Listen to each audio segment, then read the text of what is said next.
Okay, here it is. Greetings, brothers and sisters. Wish I lacked the critical thinking. I wish I lacked critical thinking skills. You all seem so happy. I've talked about this before. The reading of the ingredients.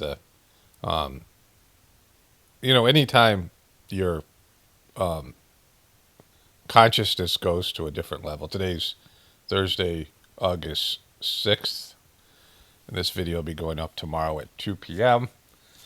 Um, a 3 day cycle on my thing. So, but I've talked about this before, and it was in the Matrix movie where that character Cypher wants to be put, you know, um, back into the Matrix because he's just, being awake is too painful. The higher you go spiritually, the more your consciousness expands, the more difficult it is because the more shit you know, and you experience good things on a higher level too, like you experience, I mean, just the highs and the lows are more extreme because you really can feel the depravity because you become more sensitive to it, all that stuff. But, people who are blissfully ignorant, I mean, there's a lot to be said for it in terms of, you're not really happy, but you're not, whatever it is. So that was a good way to start. A bunch of stuff to get to. So many fucking videos already. Trump, like, he's just losing his shit. Like, it's just clear that he's in dementia territory. Like, Trump has always been a depraved piece of shit. And, crazy in his own way, depraved.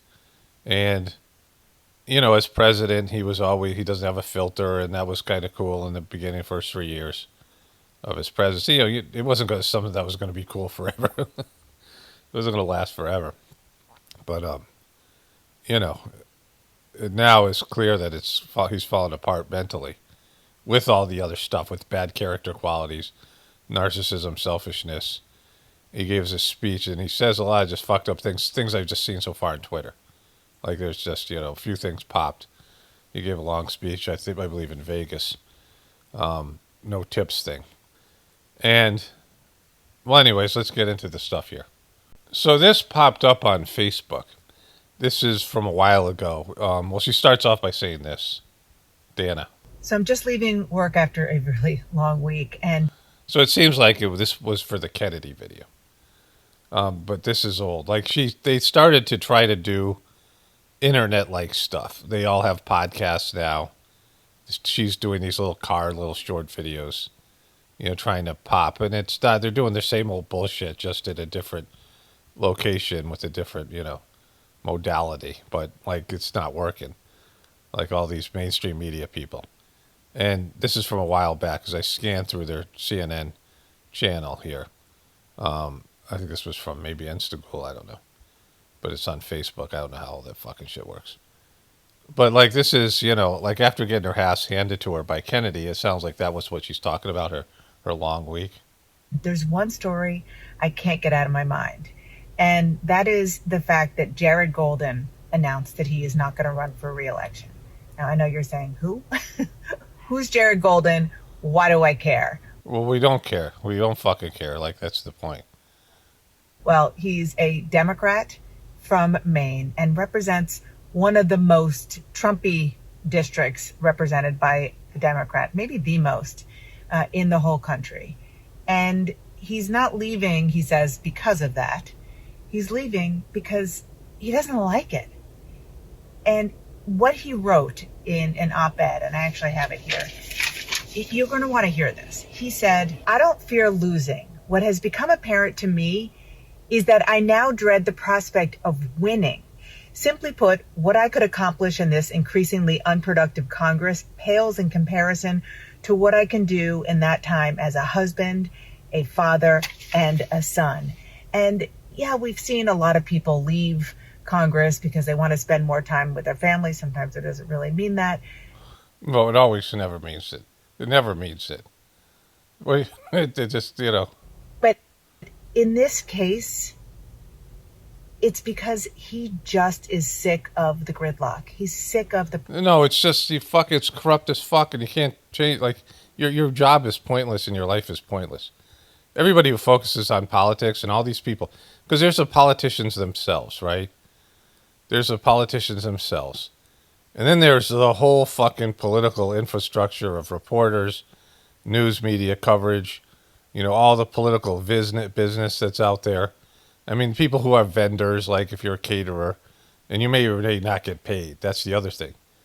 They have these lavish budgets right when they're running for office, and then they have no money. Like if they lose, certainly they're not going to have any money, and they owe all this money to people. Like Kamala Harris, her campaign, they had $2 billion, and then she grifted and gave it out to her buddies and friends because they knew they were going to lose, and then they didn't have money to pay people like ordinary people. They pulled a Trump, right? Like where they don't pay their vendors, but they have this whole infrastructure of political, fucking, you activists and people who are, you know, um, the brain trust, like people who run campaigns. And then, afterwards, there's nothing going on. There's the political season. There's, whatever it is. And it's meaningless. Like, fucking, it's meaningless. People can't govern themselves. The majority of dumb fucks out there don't have the ability for abstract thought. They're fucking clueless. In India, they give bags of rice out to buy votes. They'll give everyone a bag of rice. And the people will be like, oh my God, you're so great. And fucking, I got a bag of rice from that motherfucker, right? So, like, people can't gauge, political discourse. And the majority of people, 60%, are just, like 50% are below 100 IQ. And a lot of the dumb fucks vote. Like, the smarter you get, like, the harder it is for you to vote. Like, I mean, it's the lower IQ people that they, it's the masses that they, and again, it's the 60% of, IQs of 105 and lower or whatever it is, right? IQ is just one way to describe it. But you have these people who are, many of them good, hardworking people, people who have good characters or they can be a good person, but they just don't have the ability to understand things. And so, like anybody with half a fucking brain at some point is going to realize there's no political solution. It's pointless. Like, you vote in one, you vote in the other. Like they want parity in the NFL and the NBA. It's great when a different team wins every year.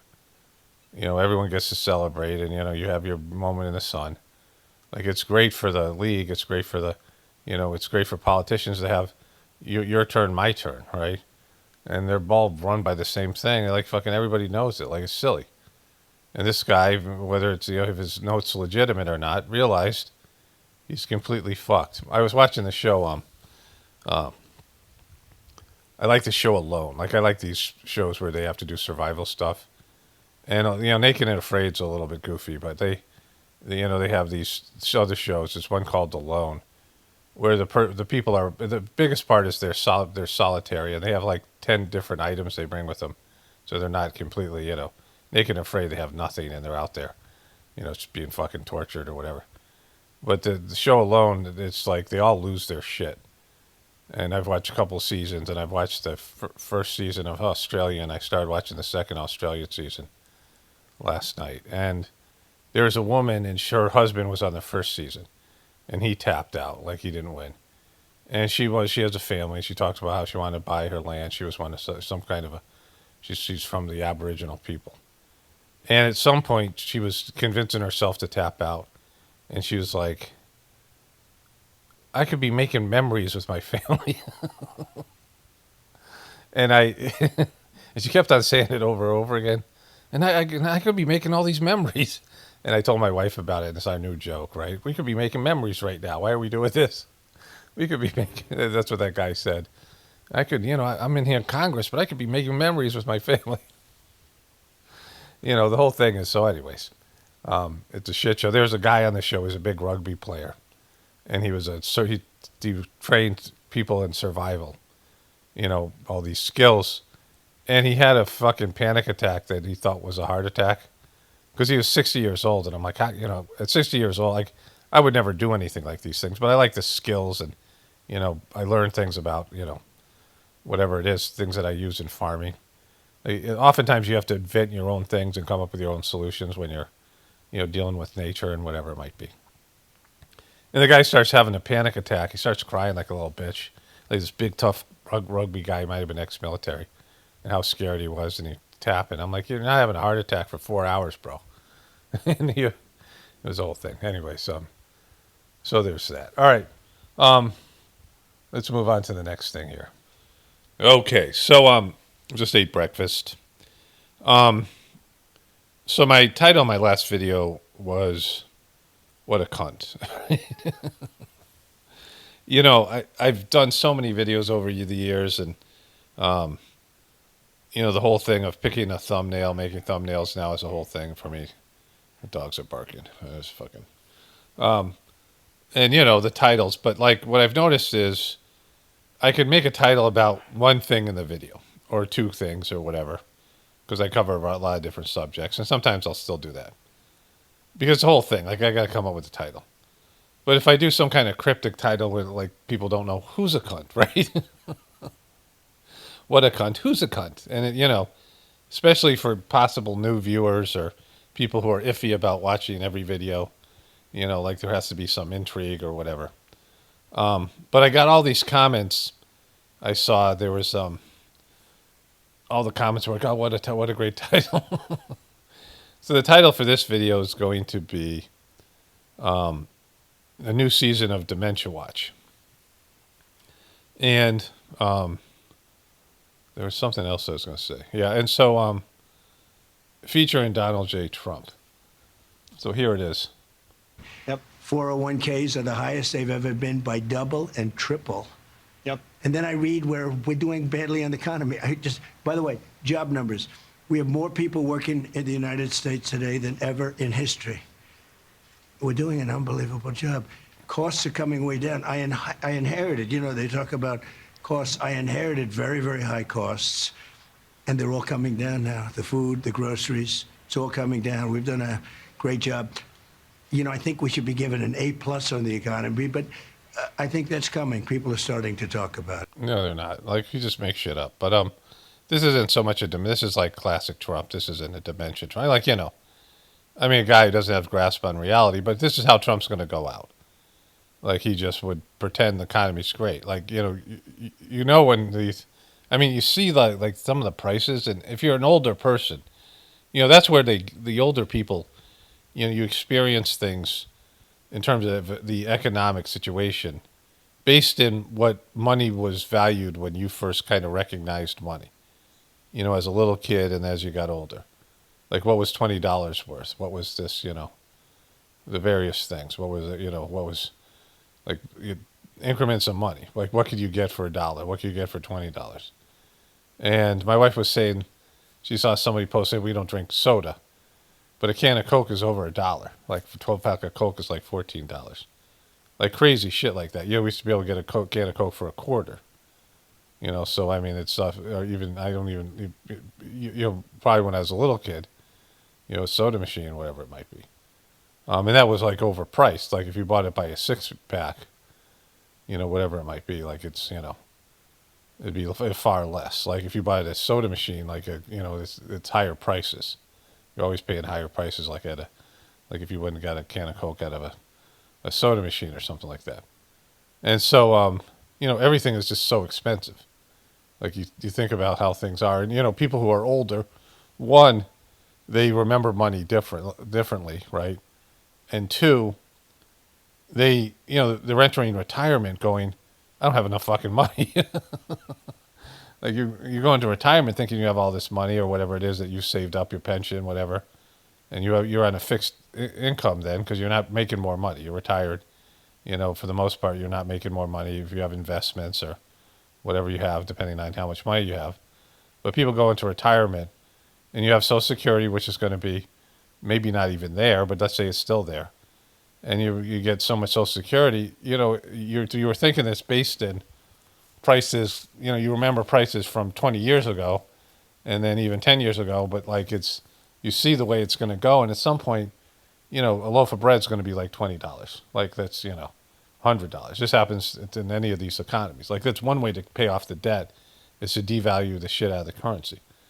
And that's happening. America's like, he's even purging dollars. Like he bought yen with American dollar reserves. You don't dump dollars. Like he dumped dollars as a government. The U.S. government is dumping dollars to buy Japanese yen. So it's like, you're fucked in various ways. And so, that's one of the things that's going to happen. Like just where things just get too expensive, where you're like, it's no matter what you're being paid. And then, all the banks are going to, you owe a bank $100,000 and it's nothing because fucking, $100,000 is worth shit. It's worth like $20,000, right? And so the banks, all these banks, because they're the ones that have all these loans that used to be, like now a house, they got a house loan that's, like $100,000, a house worth $10 million, right? It's just a piece of shit, $200,000 house that's worth $10 million because of fucking inflation, right? So this is, the whole economy goes fucking sideways. You don't have to be a Jew to protect Jews. Jew belong. There's this sign that's gone out here. You don't have to be a Jew to protect Jews. You don't have to be a Jew to protect Jews. This is a billboard that's up there, and it's from this anti-Semitism awareness organization called Jew Belong. Here's one of the things here. This is why, the whole chosen one thing, the chosen people. Whenever you have that, you're fucked. Like you're fucked with everybody else. The whole idea of goy, that great comedy special by Ari Meebler, who was a Jewish guy who was going to be a rabbi. He was in training to be a rabbi, became a comedian, and he was talking about how fucked up it is because of it's like 0.01% of the population, and it's like a racist attitude where you are you're prejudiced against everyone else who is not you. It's a derogatory. It's not derogatory against one group. It's about everyone else that's not you. And most groups have that. Most groups have that kind of attitude that their group is better. Like that's what you belong to a group for. Almost every group feels like they're better in some way or another, right? Like, any kind of social group that you're in, you think your group is the best, even though, you might not be the most popular, the most, the best at anything, but even like losers, when losers who get together and form some group, they think they're better. All those incels, all those guys who can't get laid, they think they're better than, so it's like a thing. Almost every group thinks, comes up with some reason why they're better than the other groups. Not based in success or any measurable accomplishments, just because, the mentality of the group. The problem with like the Jewish mentality over the years has been this kind of thing. You don't have to be a Jew to protect Jews. Like, it's the idea that everyone else exists for them. They're God's chosen people. Like they're not saying you don't have to be black to protect blacks. You don't have to be, like this is, these other groups. It's really arrogant to say something like that, right? Like, why is everyone else there to protect you? Maybe you should just behave differently as a group. And there's lots of people who are Jewish who are like not, the Zionists. They're not even Zionists. They don't even, maybe they don't even like Israel and they're against Israel's. They might be against the, like people like Dave Smith and all these other people. The problem is the people who run the, there's one of those guys. There's three guys out there: Max Blumenthal, Dave Smith, and Norman Finkelstein, who are, all against these things. And one of them was saying how, in the Jewish community, there's people who are like cool, and who are, get it, and they're, they're against all these things. They're against the annexation of Palestine and these things. There's a number of groups out there that have presences on, Facebook. Like I follow one of those groups, like Israelis, for Palestine or something like that. There's a couple of them out there, and there's the liberal people over there. There's different policies, like just like people are against Trump here, but the guy was saying that they always lose.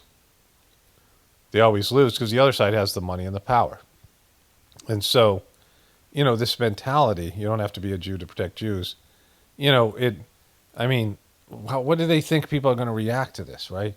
Because the majority of people are going to look at this and go, "Fuck you," like why are you more important than me? Why is your group more important?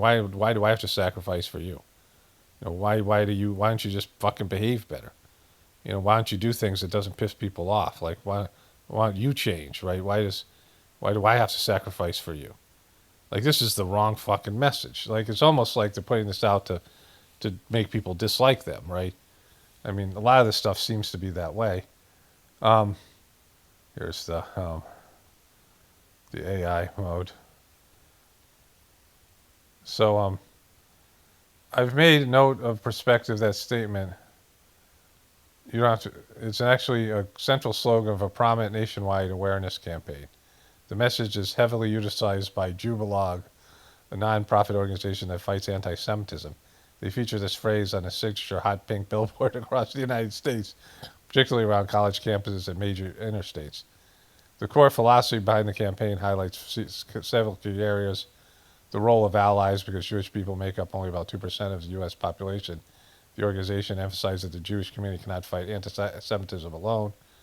The co-founder Archie Gottsman has stated that the message is intended to remind the broader non-Jewish public that standing up against hatred should not depend on whether you share the identity of the group being targeted. Yeah, but it's specifically about Jewish people, right? Like, you're not, this isn't about hatred.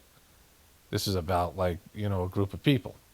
Don't treat the Palestinian people badly and stop fucking buying our politicians and stealing our money, right? Like, fucking, I mean, that would be the sentiment out there. It isn't hatred. Like, if you buy the politicians and you get them to pay, you know, our wealth and resources to protect Israel, and then get America in there to fight Iran, like, that's what the whole thing's against. People don't want to fight your wars for you. People don't want to do those things. And so, and like, you're not doing it in a way where you're appealing to people's sympathies. You're manipulating the system by, monetary thing, media, buying the media, censoring Americans, all these things, right? Here's their website. So what is Jew Belong? We're 81 years since the gas chambers, so no, a billboard calling out Jew hate isn't an overreaction. Shabbat, this is their website, holidays. What about Shabbat Goy, where you get Goy slaves to do your work, turning your things on and off for you? So, Shabbat, these are the things that they represent. You can't, to appeal to other people to help you, you can't be a bully yourself, right? You can't bully Palestinian people. You can't treat Palestinian people the way the Nazis treated you, and then act like a victim and get support of have Americans give up their lives and wealth and everything else based in political bribery and manipulation, and just the gaming the economic system, buying the media, right, or controlling the media. Like, you can't do that. Like, you either have to be like weak and helpless and be completely a victim, and then hope that people will stand up for you, appeal to their better nature, higher nature, which people don't even have that anymore. But you can't manipulate people, and these billboards cost a fortune. They just have all this money and power. I don't know. They have lots of things. Baby naming. What about we're just 81 years this whole thing. So they want you to donate. Fighting anti-Semitism isn't cheap. Please donate today. Hey, they want more of your money. And so, like, it's the wrong way to go about this, right? Like, I can't imagine this message is going to appeal to people. And so, like, and I don't know if that's intentional. I don't know if this is being done to, like, rub it in your face or make you feel like, it seems like everything they're doing, and the people they have out there, I've pointed out the people they have out there, Netanyahu, Ben Shapiro, there's likable Jewish people out there. And, they have the worst ones, right? Laura Loomer, I mean, they're the worst people. And so, like, they're really unlikable. But, like, this whole war with Iran, the people that are aware that the only reason we're there is because Israel and Zionism has a hold on certainly Trump and the American government, American military. Now they're merging all that shit. So, like, it seems to be something to make you hate, make you hate them, like, make you, like, draw on more negativity. Like, everything they seem to be doing seems to be at that. Maybe they just want to scapegoat them and blame them for the whatever happens. So I don't know. We'll see how it all plays out, but we know how it's going to play out. It's going to play out the way it's always played out throughout history. And one of the things I should also add this. One of the things, there's like the innocent, just everyday Jewish people. They're like everybody else. People I know, friends, like whatever it is, right? The guy who was my preceptor, people like that. People who are just, they're not ultra rich and they're not connected. They may or may not even practice the faith that much. They're living in America. And they're the people that are going to get fucking rung up, right? They're the people that are going to get persecuted. They're the ones that end up, get holding the bag for the, and it seems like that's been done intentionally, right? Like the powerful people, they create all this hate, and then the people who are, in their community, they're the ones that get persecuted. And it seems like it's, that kind of happens all the time anyway, but specifically for this group of people. Like the Netanyahus and the billionaires, they're not going to be suffering. They'll just go to another country. They're not, but the ones that are hard-working Americans who are just part of the system, they're just average Americans who aren't, into any of these things. They're the ones that are going to get targeted. I mean, there's groups, there's a division within the Jewish community, and this is how it plays out when this shit goes down. Like, that's why some of them are hating Netanyahu, because they know they're the ones that are going to be, holding the fucking bag when he disappears from the scene. So this guy, as a Jewish American, Abdul El Said just said everything I have been thinking. Great speech. Disagreeing with the government isn't anti-Semitism. Let's see what the guy has to say. There's a whole thing with this guy, right? They're Fox News and the Republican establishment's hitting the panic button with this guy who's some kind of Dr. Abdul El Said, some kind of Muslim. Not the same as Judaism and the Jewish people. I love Judaism and I love the Jewish people. So that's just bullshit, right? See, the thing about all these religions, they are competing with each other, right? And they're, especially the three religions, Islam, Christianity, and Judaism. Like they're in competition. They're in the same. They come from the same basic thread, right? Just like in Islam, they have Shiite and Sunni, and they hate each other and they go after each other. Just like you have these different churches, and they're all competing with each other. There's the Church of the Brethren. There's the Church of the, the Baptist Church. There's Catholicism. There's they're all competing with each other because they all say they're the best, right? Like when I do the Sajmarg meditation, I believe it to be the best, and the best in the sense of the method. It delivers the best results. Like you don't want to. Nobody wants to go the second best, right? Like, if you're going to use something, you might as well have the best. And some people are like, all right, I'm fine with the second best, or whatever it is. But everybody does their thing. They think it's the best. Like, that's how people are. And, and it's not based in, usually it's not based in trying all the different types or doing research or making a thoughtful choice or experience. In the case of God, which one delivers God, right? And for me, it's the Sajmarg method of meditation. But Sajmarg isn't in competition because it's there for anybody to choose. And it isn't based in money, power, and people. Like there's no, recruitment. Like there's no, again, now that it's crapped out with heartfulness being a cult and all that shit. But like, again, I had to make that choice. I could stick doing heartfulness with that piece of shit Dodgy. My meditation, the fourth master turned out to be a piece of shit. Like just fucked up the whole thing. And I had a choice to, stick with what I was doing or go off on my own and do, what I believe the purer version of the system. And, that worked better for me. And, it took me some time to come to terms with that. And it was based on experience. But, when you're in religions are certainly powerful organizations and they're based in money and power and getting, butts in the seats and, getting people to believe and back they need people. They need people to fund them. They need people to do the work. They need, people to go out and proselytize and all that shit. These religions are all in competition. And, they can't all just get along because they're not doing the same thing. They don't have the same goal. And none of them have the real goal, which is to connect you to God. The people that come down, Jesus and Muhammad and Buddha and Krishna and all these other saints, most of them, many of them really greater than the names I've mentioned in some cases, and, higher developed souls, they have one mission, and that's to connect people to God and have people evolve spiritually. There's a spiritual evolution movement, and higher developed souls are people who rise up, average people who get it and rise up to high levels, all have the same goal. And that is to become, help people realize their spiritual potential. But the religions themselves are highly competitive. And so, you can say something like that you love all these Jewish people and the Jewish religion, but your religions have been in fucking very stark competition. And there's a 3,000-year-old beef there that you're not acknowledging. I venerate Judaism and I venerate the Jewish people. I stand with Judaism and I stand with the Jewish people. And the single...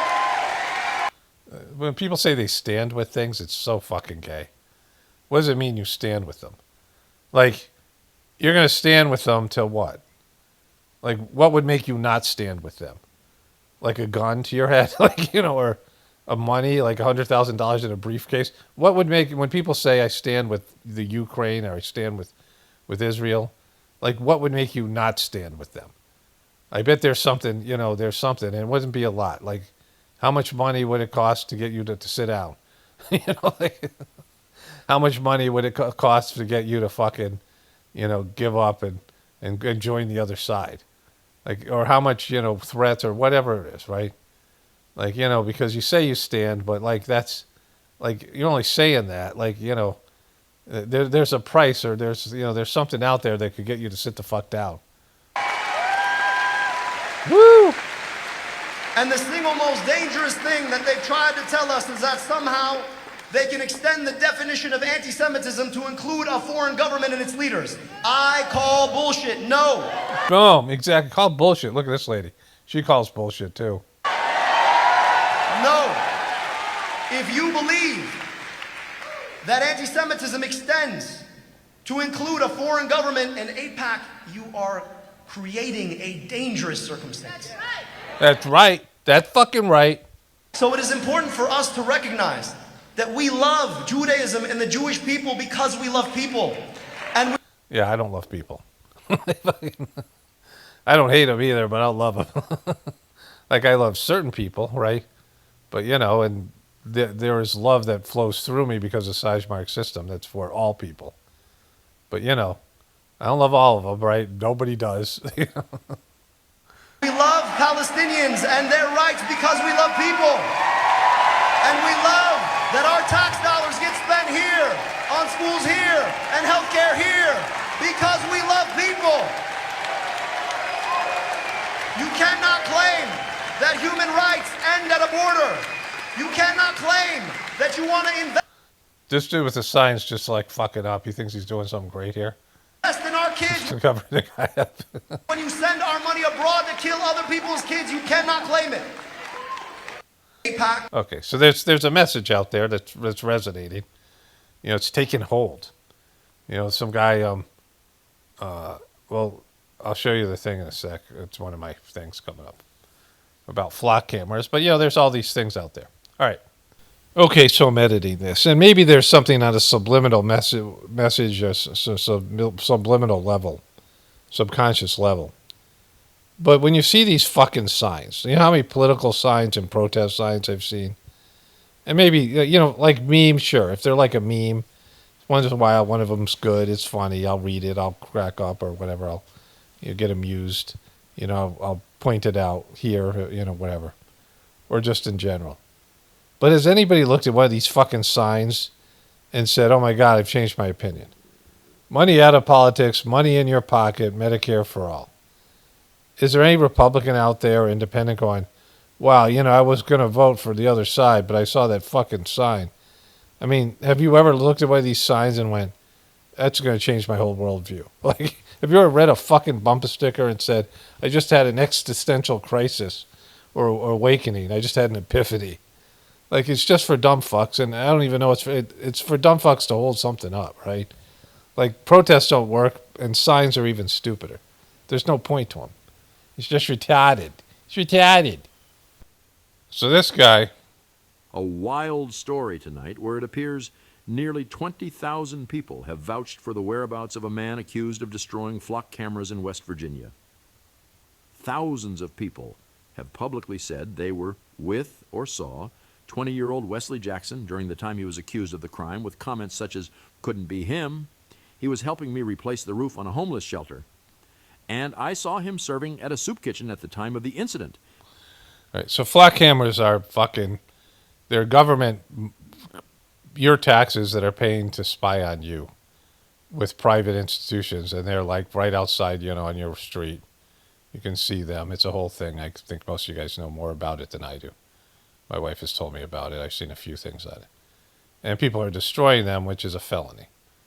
And so people are, now rebelling against flock cameras. Like, there's these movements, right? Data centers. I saw Mr. Wonderful trying to sell data centers, for Shark Tank, because he's into that. But data centers, flock cameras, Israel, these are things, they're new issues, and people are very passionate about them. And they're going to come up in, politics, and it's going to be a thing. People are, again, people don't have any leverage, and I don't, there's small victories. They're going to be there, but, there's bigger problems here. Like fucking, an economy that should have failed years ago, like I always said, but, these are the new political issues. Okay, so more of Dementia Watch. I got a bunch of things to get to with Trump. They're all random. I don't have them grouped together like I normally do, because there's so many of them. But here. And as you know, we control the strait totally through the blockade. But if we have no friction, then oil will go down to, I think it'll go down to $2.50 a gallon. You're selling oil for $2.50 a gallon? You mean gas? Like you see that he's starting to lose his shit, right? He meant gas, and like when you talk a lot, you can see I forget things, and I am forgetting things more and more. I always had a good memory. I always have problems with names. I don't remember names as well, but in general. But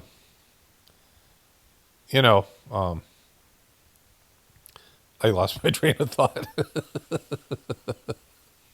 As you get older, fucking, as you get older, like it's just there. Like you're not there mentally, and you start making these mistakes. You start calling your grandkids, your kids' names, like things like that. You see this happening. Why is Grandpa putting his shoes in the refrigerator? And then there's just straight up Alzheimer's and all these things. But Trump he's not sharp anymore. And Trump's big thing before was he was able to, without really having any compassion or any humanity, be able to understand what people wanted to hear. Like he was able to really, and say things that other people weren't willing to say to the Republican base, and make them feel heard. And now he's the opposite. Like he was on the wrong side of Epstein. Of course, he's not campaigning now, so Trump throws you away when he doesn't need you anymore. I mean, that's a typical narcissist. They don't have any loyalty. He's loyal to people that kiss his ass for. But even then, he'll throw you under the bus, like Jeanine Pirro. Like Jeanine Pirro, like she did all that bullshit. Judge Jeanine. And she was just loud and obnoxious. And she backed Trump's non-existent case. I think I have something to hear with that. And then she brought it to a judge who's like, get this fucking bullshit case out of here. And then Trump's like, you failed, Jeanine. No, there was no case here, right? You didn't have any evidence of non-existent video. And, he turned on her in a fucking heartbeat, even though, she choked, right? It can't be the fact that he pushed her into doing something. Like, that's how he is. He throws people under the bus. But now he's saying oil is going to be $2.50 a gallon. Dollars a gallon, $2.50. It was down to $1.85 before I had to make this little journey to the Islamic Republic of Iran. I had to make it. We had the best numbers that anybody's ever seen. But now you take a look, with that going on, you just hit to get today, I think it's number 79 days. We hit an all-time stock market high. Again, all he cares about is stock market, right? And so there's stuff coming out. He does this thing in Nevada, in Vegas, and I have 3 clips from that. Like, I'm going to go to the actual I'll do the long form because I saw the clips on Twitter. Let's go do that now. So I think this is an hour-long speech, and I could just watch the whole thing and find so many things. I saw 3 clips from him, and they're all fucked. And there's probably many more out there. I'm going to show you the 3 clips, and then we'll probably revisit this. But Dementia Watch here. You ever see the signs you're driving along in an electric car? They have a disease. It's a disease. It's called, they get screwed up, they're driving. It's called they get screwed up. He's saying that people who have electric cars have this disease. And so the disease is their fucking car runs out of juice and there's no charging station. That's the disease he's talking about. It's not as developed a disease as Trump derangement syndrome, a non-existent disease, but it's it's up there. It's called they get screwed up. Like it's just he's so fucked up, right? Like he just makes shit up. Where am I? Let's see if here. It said that within a very short period of time, like 2030, everybody had to have an electric car, even though there was no way you could charge it.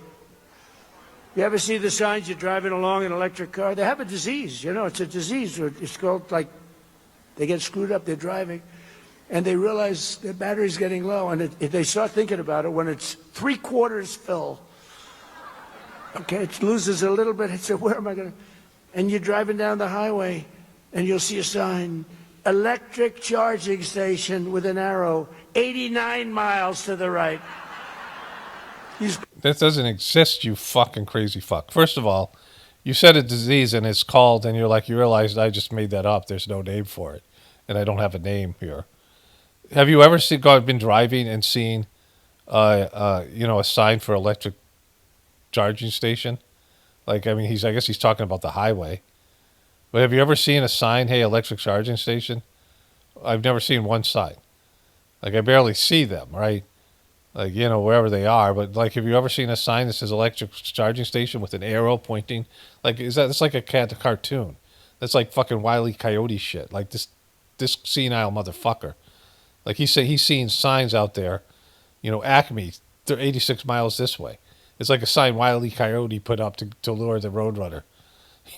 Fucking, what are you talking about? There's no signs like that. What the fuck are you talking about? You crazy fuck.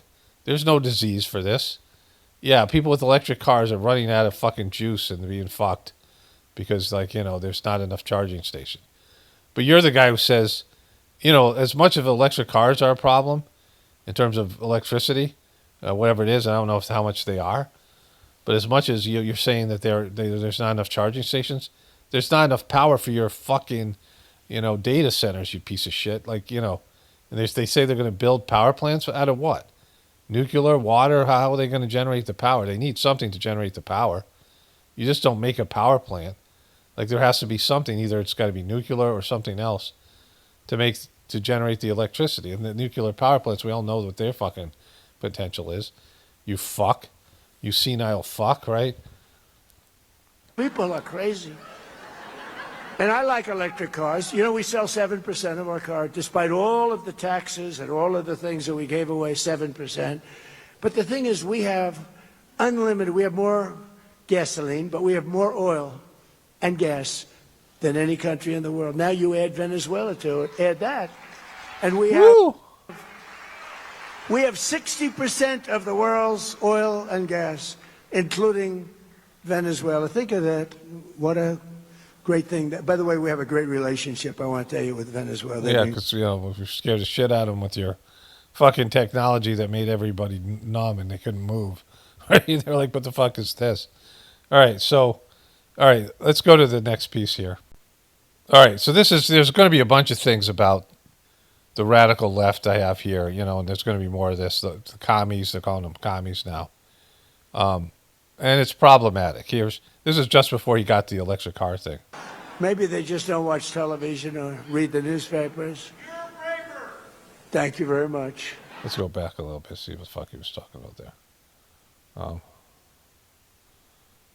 2%, 97.2. Actually, people are trying to find out who are the 3% because they are the bravest human beings on earth, okay? Maybe they just don't watch television. Let's go back even farther here. Let's go back a little bit more. 2%, 97.2. We cut it. It was, for years, people would go out, they'd have the Coast Guard, our great Coast Guard, go out, pull them over, bring them to court. The judge would look at them, let them go. They'd give them a little fine. They'd go back. They'd be on a boat the next day, the next night, doing the same thing. We hit them. Bing. That's it. Because he's talking about bombing these people, which didn't happen, right? Because the worst way to bring drugs in from Venezuela was through the Gulf of New Mexico, Gulf of America, right? It wasn't happening. Remember they were bombing those boats? There's no way those boats had fucking, those little boats with 4 motors and a bunch of gas. You know how fucking far that trip is and how slow water is? The best way to bring it in is by plane or any number of other ways. But it wasn't really happening. And it came out that those weren't really drug boats, right? They were just bombing fucking people's boats. We're down 97.2%. 97.2. Actually, people are trying to find out who are the 3% because they are the bravest human beings on earth, okay? Maybe they just don't watch television or read the newspapers. Thank you very much. You heard that, but when they call him a pedophile neighbor, he doesn't hear it. Thank you. But the radical left wants to ban a thing called gasoline. Okay. The radical left does not want to ban gasoline, right? It's fucking silly. They don't want to ban fucking gas. Then he's going to go into the whole thing about electric cars. And so Trump is a little whiny victim fucking little bitch who's always complaining about how badly he's been treated by everybody. He's a bully and he says mean things, and then when people say mean things back to him, he cries like a little cunt. He's always been like that. Rosie O'Donnell, whoever it is, right? And the kind of stuff that he's doing here, like he talks about being smeared. The radical left is not banning gasoline. The radical left is owned by the same people that control the planet. And, there has been alternative energy sources out there. And, in the Whispers of the Brighter World messages, these prophecies, they're channeled by this, French saintly woman who was, an invalid. I've talked about this before. They talk about how there is a energy that's very cheap and very clean, but it can't be given to humanity until there's desperation. Because, the powers that be will not let it happen, right? I can find, I'll read that one in a bit when I get done with this thing. And so, with all this stuff, Trump is doing all the things he says he hates when they do it to him. This is like liberal derangement syndrome. They're not banning they don't want to ban gasoline. It's silly. What liberal person's saying that? It's impossible. You can't fucking, there's not enough electricity to have electric cars only. And so this is just some made up bullshit, right? And it's really bad because it's fucking so blatantly wrong and a lie. And it's not going to work because people aren't fucking that stupid. I mean, his regular Trumpers, yeah. And they're already voting for Trump. They're already there. But people in the middle aren't going to believe this bullshit, right? Like, oh, the liberals are trying to, I just heard from Trump, they're trying to fucking ban gasoline. It's fucking silly. It's a silly little fucking thing from a silly little fucking cunt. Thank you. But the radical left wants to ban a thing called gasoline. Gasoline. Boo! We have 1,000 years. Like, how are you fucking booing them? Gasoline, and it's what people prefer. And I ended the electric mandate. I don't want to talk. Okay, then he gets into the electric cars. So I wish I had known that. I saw these 2 different clips. I didn't know. I thought they might be connected, but I thought it would start with the electric cars and then would go into the gas, but it was. Anyways, let's go to the next thing here. So here's the Whisper of the Brighter World message. These messages from this woman, channeled by the second master of the system, Babaji. And I'm trying to pull it up here. Here it is. Friday, December 29th, the year 2008 a.m. Nuclear power will ruin the world. This badly controlled power is demonic. One day man will be overwhelmed by its power. Upheavals that will change the world will have their origin in it. It has much wider implications than you could imagine, and which contribute to destabilizing the balance of this planet. In this matter, also, man plays with fire without actually being aware of the detrimental consequences for humanity. A natural energy will replace all that is currently used and which are harmful to man. Human knowledge does not allow for its use for the time being. The secrets will be revealed to men of goodwill who will look into an inspired scientific research. That energy will be non-polluting and not very expensive. Those with money power will not be content with it. Only the absolute necessity for survival of the world will prevail. That time is not going to happen tomorrow. The earth will go through great changes before getting into that. Which, whether you believe these things or not, and I do, of course. But for you guys, it's just whatever it is.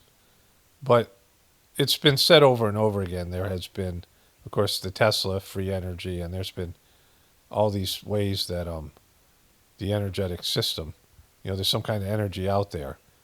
And people, the gas industry people have, oil and, whatever it might be, who can't control that and would lose their, their empire, have killed people, suppressed science, bought patents and stopped some sort of change, right? Something that would work better. And, it's impossible at this point to replace gasoline cars because of all the industry. I mean, not just the people with money power blocking it. Well, let's read the end of it. These prophecies do not concern you. You are undergoing the damaging effects of this insidious pollution, which will lead to the world to collapsing. But you can neither stop time nor modify the system in place. Protect yourself as well as possible from these harmful effects, and pray for your brothers of the future. Babaji, the second master of the system. He was delivering, he had died in 1983, and so this is the year 2000. And he was giving her these messages. But anyways, people understand this idea, that the powers that be will not let something better take its place.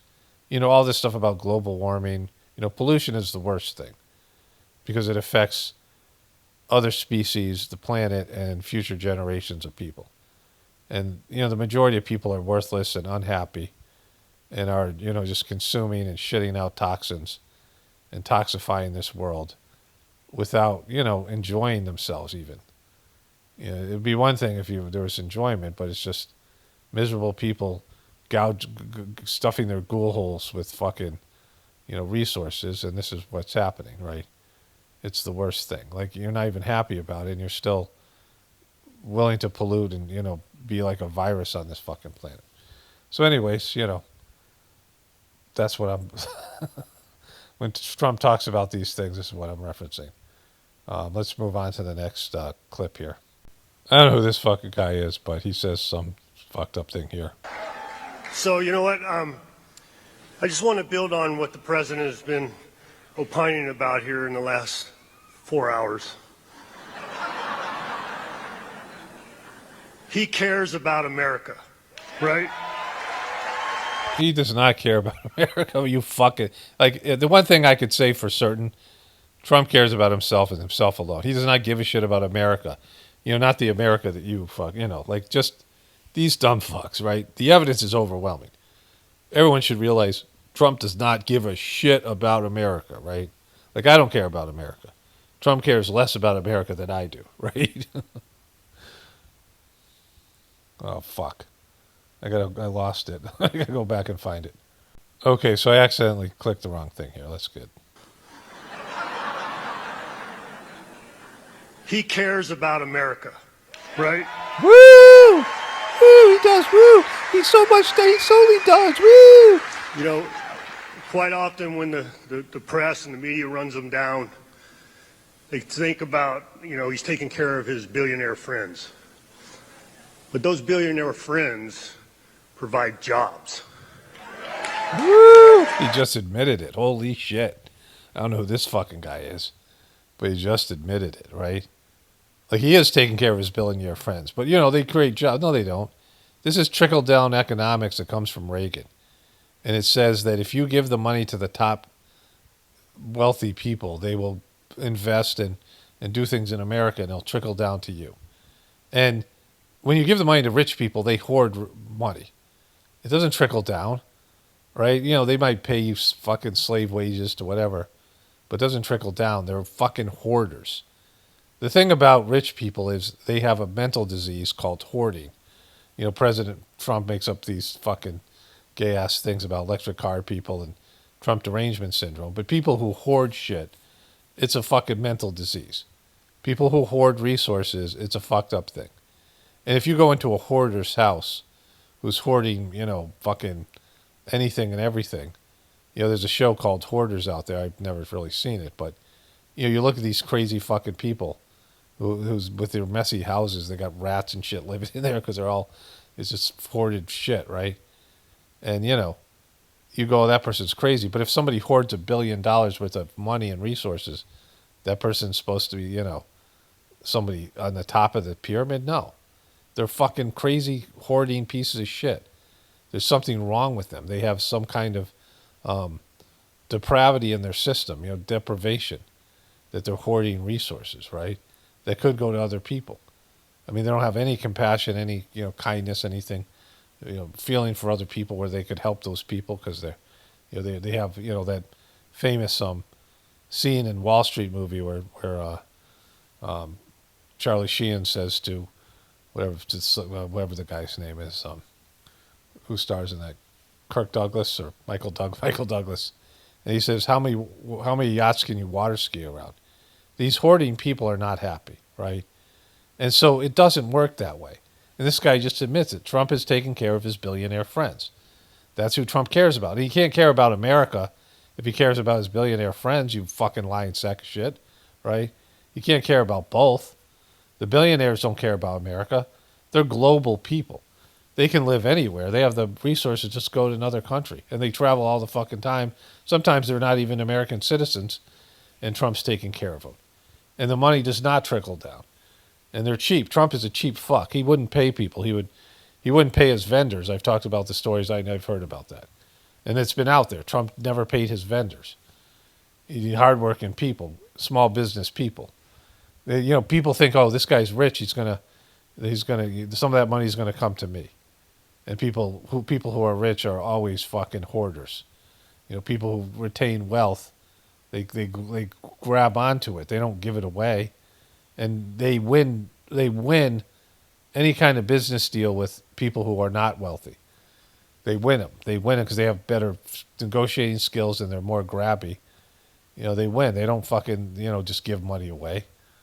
This guy, he just fucking admitted all, this is the whole thing.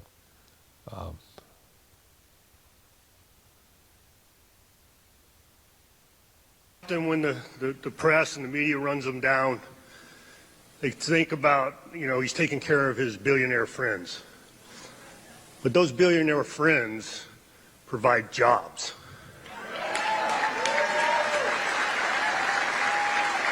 And unless you take care of them, those jobs are absent. And the government doesn't have the ability to hand out infinite amounts of money. That's not how economies work. That's why they're pushing socialism so hard. But President Trump has changed that whole mindset, and America is that much greater because of his efforts. Woo!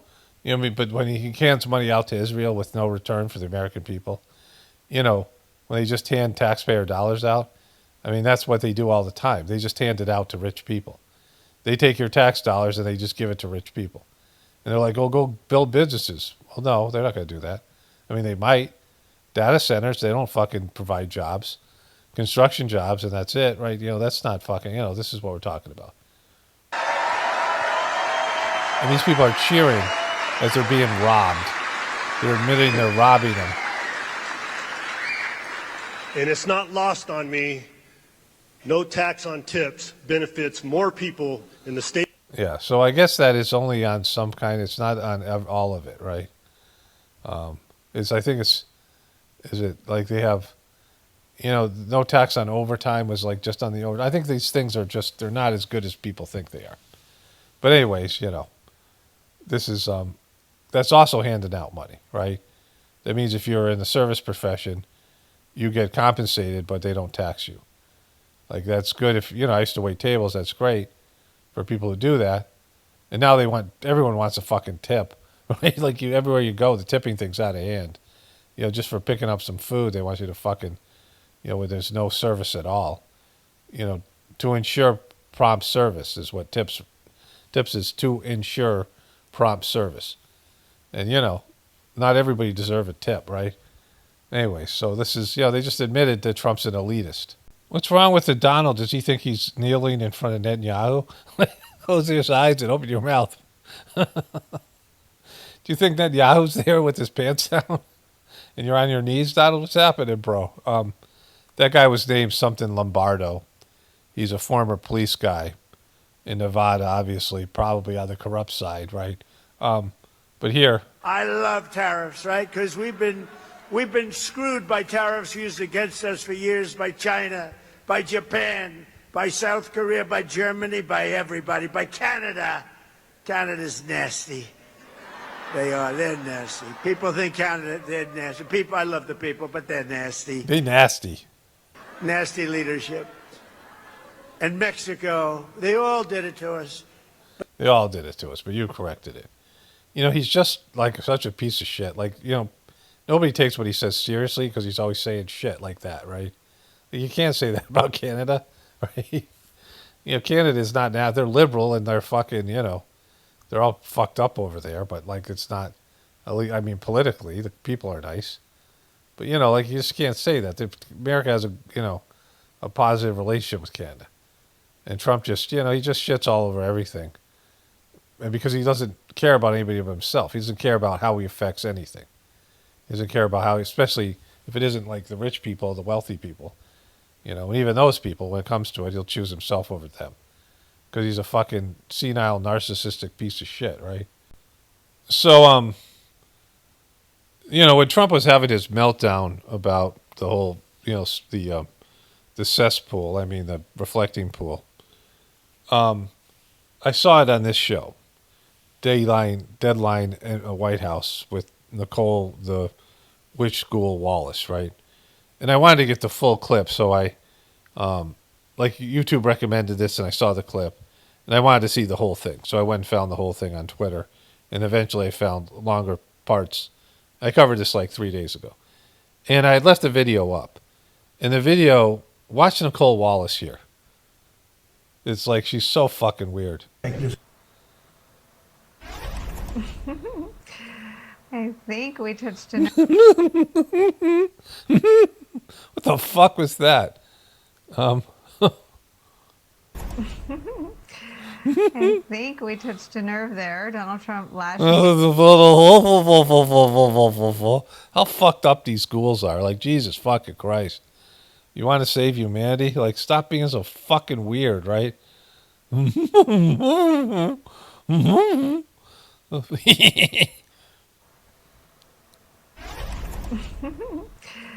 I think we touched a nerve there. Donald Trump lashing out at our colleague, MS Now's Jake Traylor in the Oval Office today. Are you fucking drunk? Right? What's wrong with you? All right. So there's that. So I had like that clip up, Nicole Wallace clip, and nothing else, like yesterday. And I opened up this maybe last night, and I got a few of these things, and then today, this morning. Like there's things I didn't bother covering because it's just too much. People send me stuff. My wife sent me stuff. And I don't even get to all the stuff. Like sometimes I don't even, it might take me days to see all the messages I get. And, I mean, there's just so much weird shit out there, right?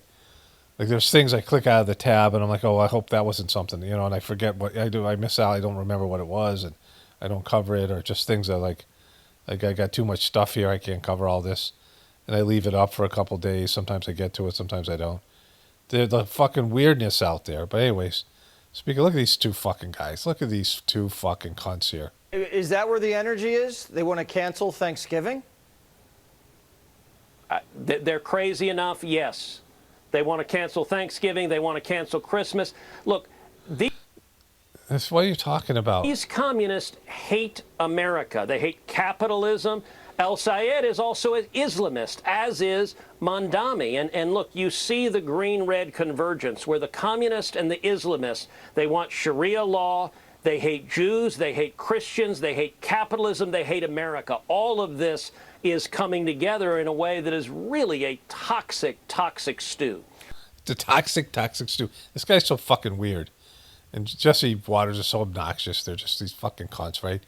But first of all, let's unpack that a bit. So, the radical left, in my last video, I talked about this. I mean, they wouldn't let Bernie Sanders, who isn't that radical. Bernie Sanders certainly never said he wanted to cancel Christmas or Thanksgiving or any of these things. They wouldn't even let him run, and he won fucking twice. He beat Hillary, and he was going to beat Biden. He would have been the presidential candidate he was told by the interim, remember Debbie Wasserman Schultz got fucking fired for incompetence and, running the DNC into the ground, which Hillary Clinton bailed it out at a price that she wanted control of the nomination. So they rigged it against Bernie Sanders, and Don in Brazil had to call Bernie Sanders and say, hey, yeah, they fucked you, right? And then they fucked him again with Joe Biden. And if they won't let Bernie Sanders run, right, and, Bernie Sanders isn't going to fucking win. That's the other thing. The reason why they won't let him run is because a liberal, like a socialist, would never win, right? It's just Americans aren't into that shit. I mean, the bottom line is Americans are selfish, and they're not about giving their shit away to other people. They don't want social service programs unless they need them themselves, right? And so they're not going to cancel Christmas or Thanksgiving. They're not going to do any of that shit. They're not going to cancel capitalism. There's no communist fucking revolution here. You might find somebody some radical fuck that'll say something stupid, a person with some, barely a platform. And, it's the most radical, just like the radical dumb fucks on the right, the most radical. But no, there's no truthers that are going to make a difference. I mean, truthers, real truthers, are rare now, a dying breed. But there's no truthers that are going to have influence. Like, there's no radical stuff that, people are scared shitless. The word safe is one of the best, you sell safety more than anything else, right? My brother used to do a cleanup when he was a landscaper, and he said, my big line was, it's now safe to mow. Like, if you're mowing the lawn and you'll do a cleanup, a rock or a stick might go and hit the house or some shit like that, to old people. Old people, want safety. Americans want safety, right? They live in safe communities. And one of the things that, when you watch any kind of, I've watched all these various types of, Viking miniseries or TV shows. There's some on Netflix. Any of these, ancient times where there's there's swords and shit, whatever it is. And whatever, historical accuracy it is, those people were brutal and there was no safety. Like, someone could come into your house anytime, kill you, rape your loved ones, whatever it is. Like, this stuff happened all the time. In tribal situations, people were taken as slaves. I mean, just, there was no safety. Like there's the illusion of safety right now in a very controlled system. But people are murderous and fucking, go to the dark side, violent. And we haven't conquered our animalistic instincts, which is the need for spiritual evolution. And so, like, selling safety is a huge thing. And, people are always going to vote, against things they fear. So this is what they're trying to do, and they always do it. But the reality is that, when the system comes down, people will see, like, oh, this sucks. Like, as bad as the system is now, on both sides, most people, recognize how bad it is. When there's no system at all and it's just fucking chaos and gang rule and thug rule, you'll be like, oh, this sucks so fucking bad. Even if you're a thug, like, no one's safe, right? Like, you're just waiting for the next bigger thug to come take you out. So, like, it's just, people live in fear and violence and just low fucking vibration, and that has to be given up. Like, the low nature of human beings has to be evolved out of. But when you look at these two pieces of shit, how is that possible? I got a couple of John Stewart's with Fetterman. I don't know how much I can use of this, but You could agree with them 90%, but Israel is the red line. Absolutely. Israel for me. Like I can't ever turn my back to Israel after where it's at. So after where what at? After where what's at? What are you reading anyway? This guy, what the fuck is this? Is this Easter Island? He's got an Easter. Is that what is that thing there? Is that a Yinzer? The fuck has he got over there? and I mean no disrespect on this, but that is not our country. What are you gonna say to that, Fetterman? You're saying that these candidates may have great ideas for our economy. They may want to do the exact same thing you want to do in terms of getting money out of politics. They may want to increase the social safety net. They may want to. If you want to get money out of politics, then Israel's fucked, right? Like that's change the balance of power from capital back to labor. But if they don't agree with you on Israel, you don't want them in your party. Well, I don't know who you're referencing to specifically. No, I'm referencing what you just said.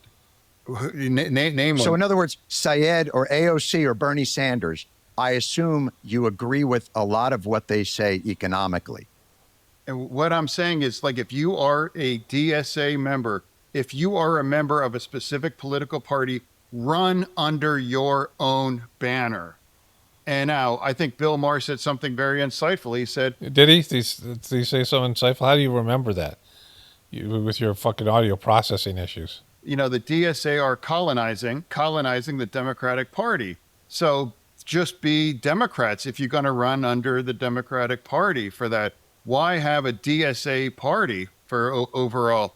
So run on that, and you all understand. It's just an organization. It's not, we have a two-party system. We don't, it's like the Freedom Caucus in the Republican Party. There are, there's Randy Fine and Ogles and all these nutbags that are also part of an area, and Republicans, I'm sure, may not agree with all of them on all kinds of things, but there is no other party. Well, I guess you could try it, but my point is, if you don't disagree with them on a lot of things, why not use some of that energy? And even like Mamdani in New York is DSA, but there are things in the DSA platform that he disagrees with.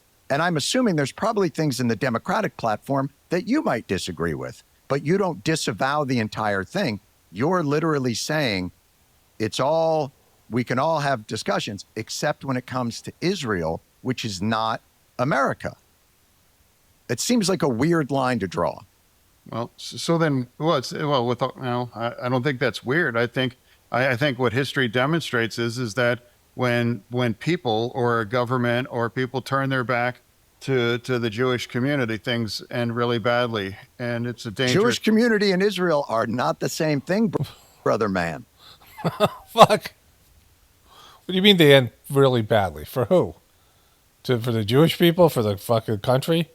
When the country kicks them out, right? Like, he's, John Stewart's Jewish. Like, what the fuck you doing? They're not, that is not the same thing. No. It's like, hey, it's like if I have to pick a side for after 10/7 and after Iran, I'm always going to stand with Israel. I'm always going to vote and support whatever that's necessary to protect themselves and to prosecute Hamas, Hezbollah, and Iran too. And the very left never said a peep after Iran executed 30 to 40,000 young people in there just for protesting for democracy. You think that the left is pro Iran, not the country, but the regime? What I'm saying though is, like, if anyone in the Democratic Party is fine with Iran building a nuclear bomb, I disagree with that person. Yeah, he's brain dead, John Stewart. Like, you knew this. I think most people are. Again, I think you're caricaturing the issue. But I want to. Is there anything you would criticize Israel about? Okay, so that's the end of this one. There's another one coming up. I don't know how much. I don't know what the copyright thing is. I don't know. Is this Apple? I probably have to, revise this at some point. But Fetterman's just great. Then I have another thing with both Blitzer and Fetterman coming up. I haven't seen any of them. But I know it's always great because Fetterman is fucking incoherent. He's fucking hearent. Okay, so there's more John Stewart with whatever. I don't know if that's going to Again, Fetterman's always like just great because he's like completely mentally incompetent to do any job. He's a senator. But here, we'll get back to that. There's something later on here. Well, Candace, as you know, didn't believe you. I saw that interview. She also suggested that you may have been part of some plot or cover-up involving Charlie Kirk's murder. You hit back at that, but recently said wicked people wanted him, Charlie, silenced and rejoiced at his death because Charlie boldly proclaimed the truth of the gospel and was willing to expose darkness and spiritual battle between good and evil. I mean, who do you think killed Charlie Kirk? Because there are a number of conspiracy theories about this. Do you believe it's the person currently in court charged with his murder, or do you think something else happened? Well, I believe in the rule of law and evidence. I don't believe in speculation. Assumptions get people killed in what we've done, so I wouldn't assume, not knowing all the facts.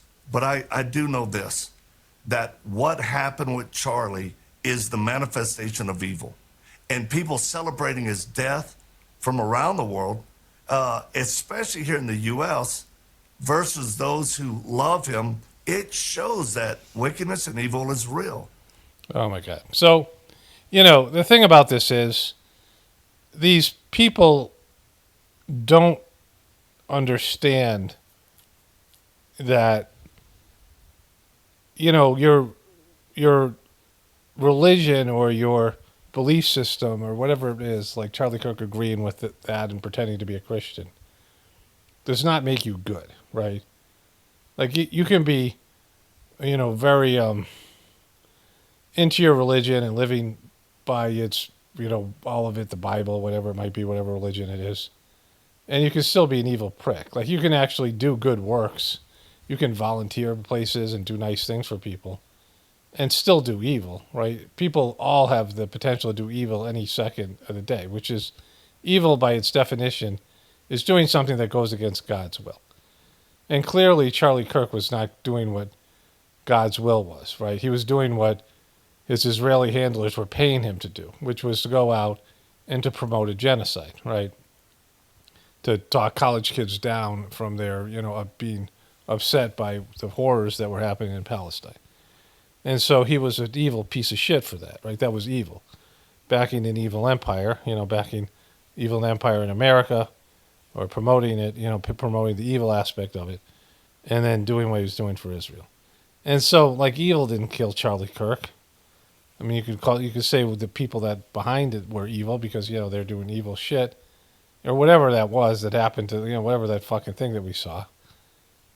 Because, he took money from them. Like, that's like taking money from the mob and saying, fuck you. Like, that's, he entered into that world and he entered into the world where they'll kill you. And not only was he take money, that he was gonna do his best to thwart their efforts in Iran. Like the Iranian thing probably wouldn't have happened, or Charlie Kirk would be against Trump right now. Like Charlie Kirk would be like where Tucker Carlson is with Trump, and that would be really devastating to his whole thing, more so than Tucker Carlson.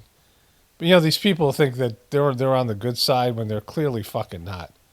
My wife would just call me I think my last video, she must be watching it, where I talk about Marjorie Taylor Greene being on Patreon and then Trump whining about how they wrote 86-47 on the lawn and nobody was talking about the grass. And I said, maybe you could get Marjorie Taylor Greene to talk about the grass. She just hit that part of the video.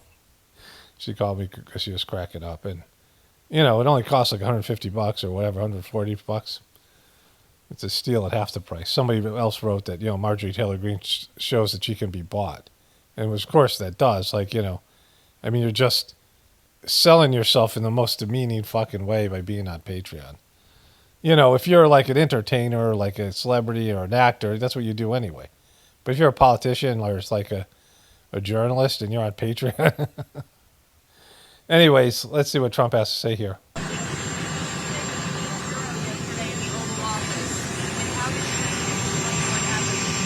Well, I just think she was totally wrong. They did a beautiful job. There were a couple of little things, but that was not a big deal. And everybody saw the vandalism. All you have to do is look at the tape. If you look at the tape, plus we have a witness or two witnesses that saw the vandalism. So certainly when there was vandalism, it was actually, in my opinion, it was major vandalism. And I told her I was not happy. Yeah, your opinion doesn't mean anything. If it's an opinion, like, you know, he's claiming there's this tape out there. We all saw the tape. You can barely see what's going on. You see some people reaching into the pool, but they were just ripping up, you know, some of this fucking liner to mock Trump. Like it was mocking him, and it wasn't really vandalism. You could call it vandalism, but like this shit didn't. You know, you can't have a fucking liner that's peeling off. Like they're redoing the whole thing right now, right?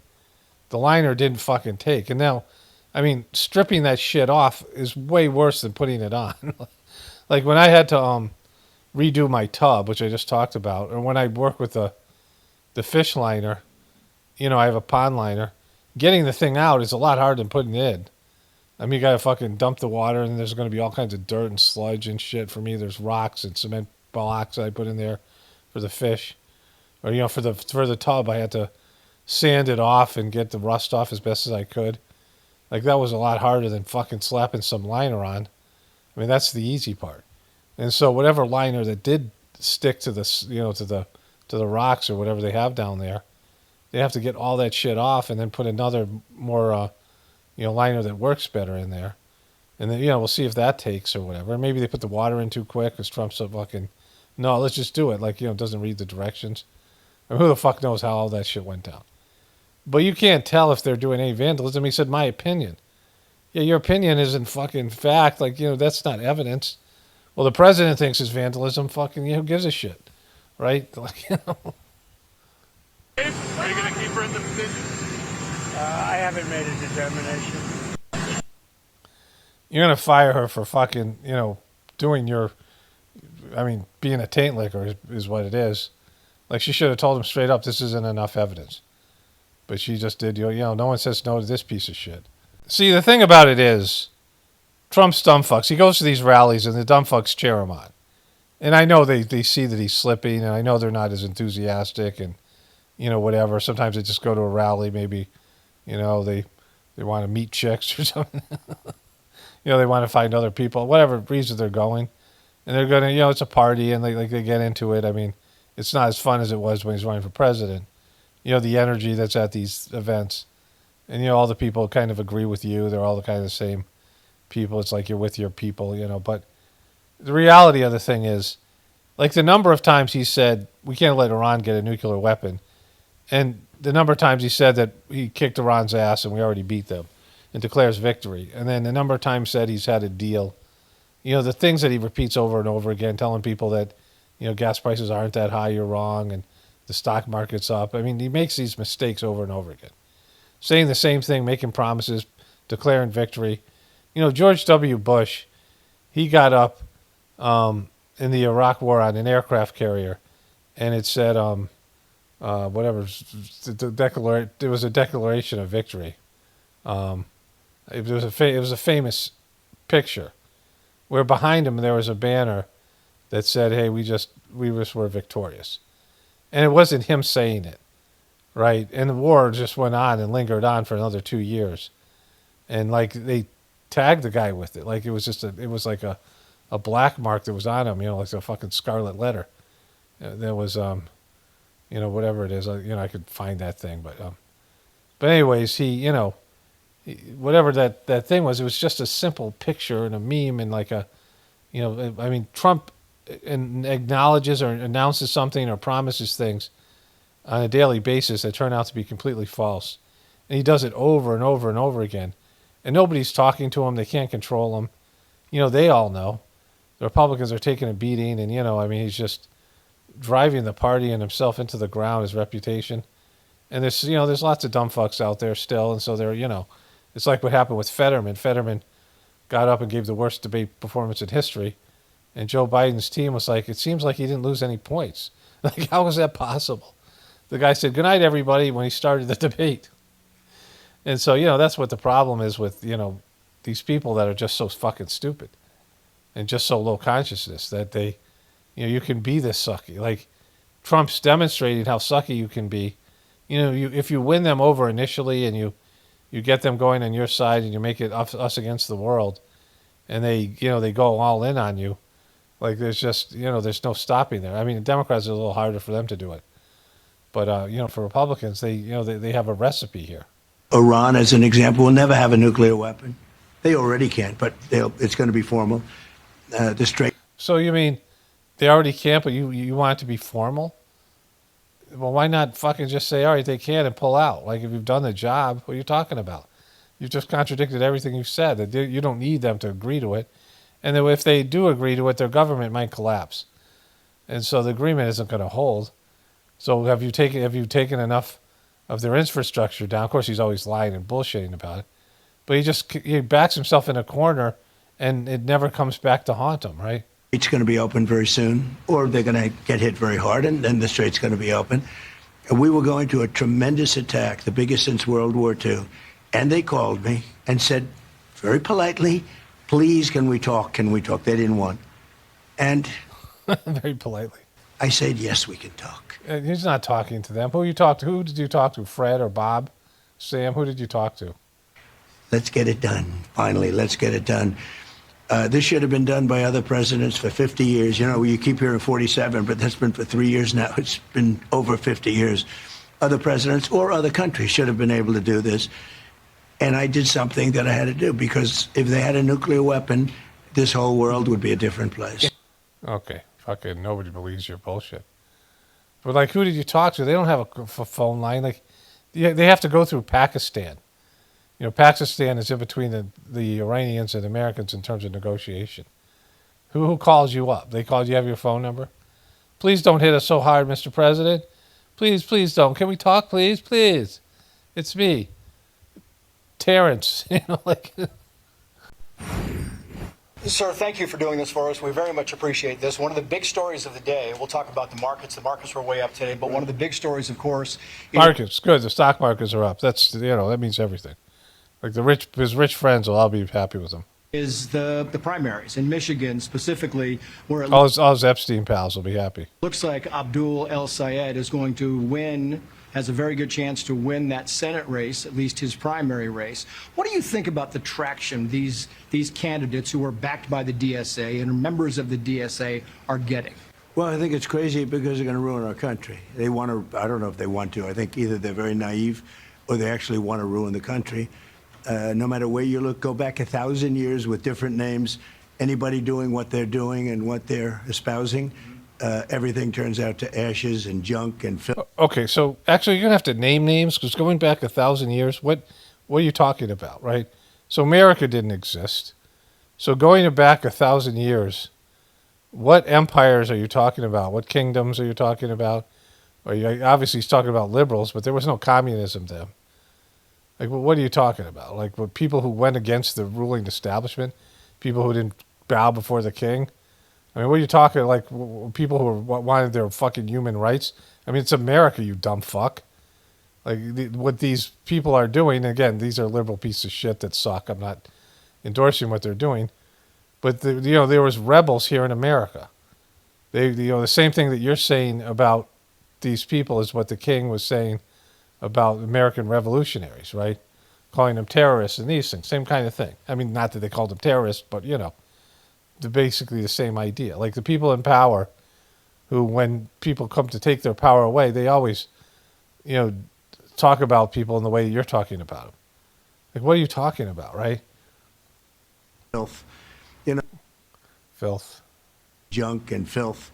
One thing I said the other day for the first time ever, never thought of it, but you go to these cities that are taken over by the socialists and the communists, they're always filthy dirty. They're disgusting. They're always dirty. And okay, I've not been to a city that's not. I went to Minneapolis, St. Paul, I think it was just Minneapolis, and their job was to just scrape gum off the cement. I'm like, this is a really clean city. And that was like 30 years ago. But, I've never been to a city that wasn't filthy, right? Cities, by their very nature, are filthy. And the older the city, I mean, all cities are great when they're first built. Like every strip mall is great. You go to the older portions of any city, and it's always going to be run down. The infrastructure's breaking down, all that shit. It's just, I mean, and then there's just a part of the city, the industrial part, and where they stick all the poor people, tenement housing and things. I mean, it's just There's, cities are fucking dirty. I'm a clean person, and people I know are clean. They like that, and you are. I know you very well. You're very clean. Yeah, you just watched his tape before coming out here. But they're aside from so you can glick it. Crime, aside from all of the other problems, no jobs, no anything, no money, they're always filthy, disgusting, dirty, and they're the dirties. That's what you'll get. I won Michigan. I did great in Michigan, and we should win. We have a man, Mike Rogers is. I mean, it's the difference between voting for Trump's candidate or voting for a dirty. Going to be fantastic. Now, I'm not a big believer in polls, but I believe in him somewhat. And based on the polls, he'll do much better against Abdul than he's going to do against the Congresswoman. Do you think because of dirties? But that's because of so Jesus fucking Christ. They're really pushing this idea that socialists and communists are coming to wreck the country, which they have to go heavy in on fear. But if they win, like that just shows you. And I don't know how many seats are up, like how many Senate seats are up. So either way, it's going to be bad. I mean, the Democrats are going to have one branch of the government, or one branch of they're going to have the House, I'm pretty sure. But who the fuck knows? We'll see how this goes. If there's no correction, I mean, then Trump will have 2 more years to just go fucking lay waste to America. Elon Musk is rolling out another one of his shitty cars.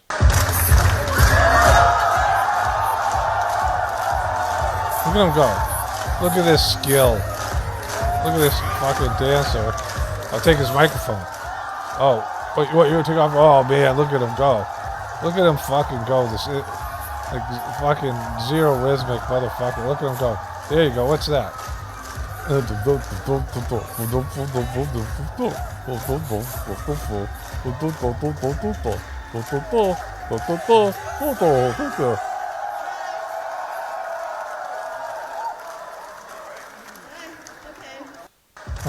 fuck. Ladies and gentlemen, the richest man in the world. 2 more things on Fetterman. Organization. Why is Israel, another country, your red line right now, this is what your critics are saying, rather than a domestic issue that impacts Americans' everyday lives? Yeah, absolutely. No, what do you mean absolutely? That was not one statement. It was a question of why would you put Israel and people who are opposing Israel as your red line? You said I have a line in the sand when it comes to Israel, and not have it for domestic policies and other things that have to do with America and your constituents that you're supposed to be representing. That was a question about why do you put Israel first over America? And he said, absolutely, right? Just Americans' everyday lives. Yeah, absolutely. And I agree with a lot of Democrats, too. And then when you migrate into these extreme kinds of views and embrace the kinds of people that should really be considered toxic. So you're toxic and extremist if you don't want to pay for Israel's wars, you don't want to support a foreign country, you don't want your taxpayers going to that, you don't want to support your weapons going to killing innocent children in another country that doesn't have an army or military in Gaza Strip. You don't want to fight in a never-ending war in Iran. You don't want your politicians to be bought by Israel. You don't want to be censored because Israel, people who are pro-Israeli and Zionist own all these media markets. You want to be censored. You're a fucking toxic if you have that view and you're extremist. If you criticize Israel at all, you're extremist. Is that what you're saying, you dumb fuck? So, of course, I'm entitled to my opinion, and if you're proud to campaign with those individuals, great. That's really up to them. I called trash Plattner. I called that he is a real problem, and now why people seem to be okay with it. Why was trash Plattner? Bernie Sanders okay with a guy, and he was already the Nazi tattoo. And after all the allegations of roughing up his ex-girlfriends and saying terrible things, indefensible things online, and you would push these kinds of candidates that put our ability to reclaim the majority at serious risk. Okay. Plattner, was that the guy? All right. So, I mean, he's just fucking brain dead. And he doesn't fucking understand what his words mean because he doesn't understand fucking whatever the people are saying. Like he does comprehension issues. He doesn't comprehend the world around him. He's watching a different movie. He's confused as fuck. Like he's lost and confused. Like he's got auto processing problems, got brain damage. He was suicidal. Like he's never going to recover from that stroke. He was no fucking gem. He was no brilliant mind before he had the stroke. So I watched this clip before a little bit, just the beginning, and I'm not sure if I covered it before. I showed you a clip already. I don't think this part was in it. I double checked. I couldn't find it, so whatever. But we can watch it again if I. Here we go. Why does Israel get to decide? Well, the defining question is, does Israel engage in a genocide? In Palestine? Well, according to the people that define those things, yes. Okay, well, and I strongly disagree with that. By definition, that wasn't a genocide. What definition are you fucking using? What evidence are you using? What the fuck are you talking about? You don't know what's going on, bro. You're a fucking brain dead motherfucker. You don't know what the fuck's going on around you, you dumb fuck. The Jewish community actually experienced a true genocide for that. Now, if Israel's... Okay, they didn't experience a true genocide because they're still here, right?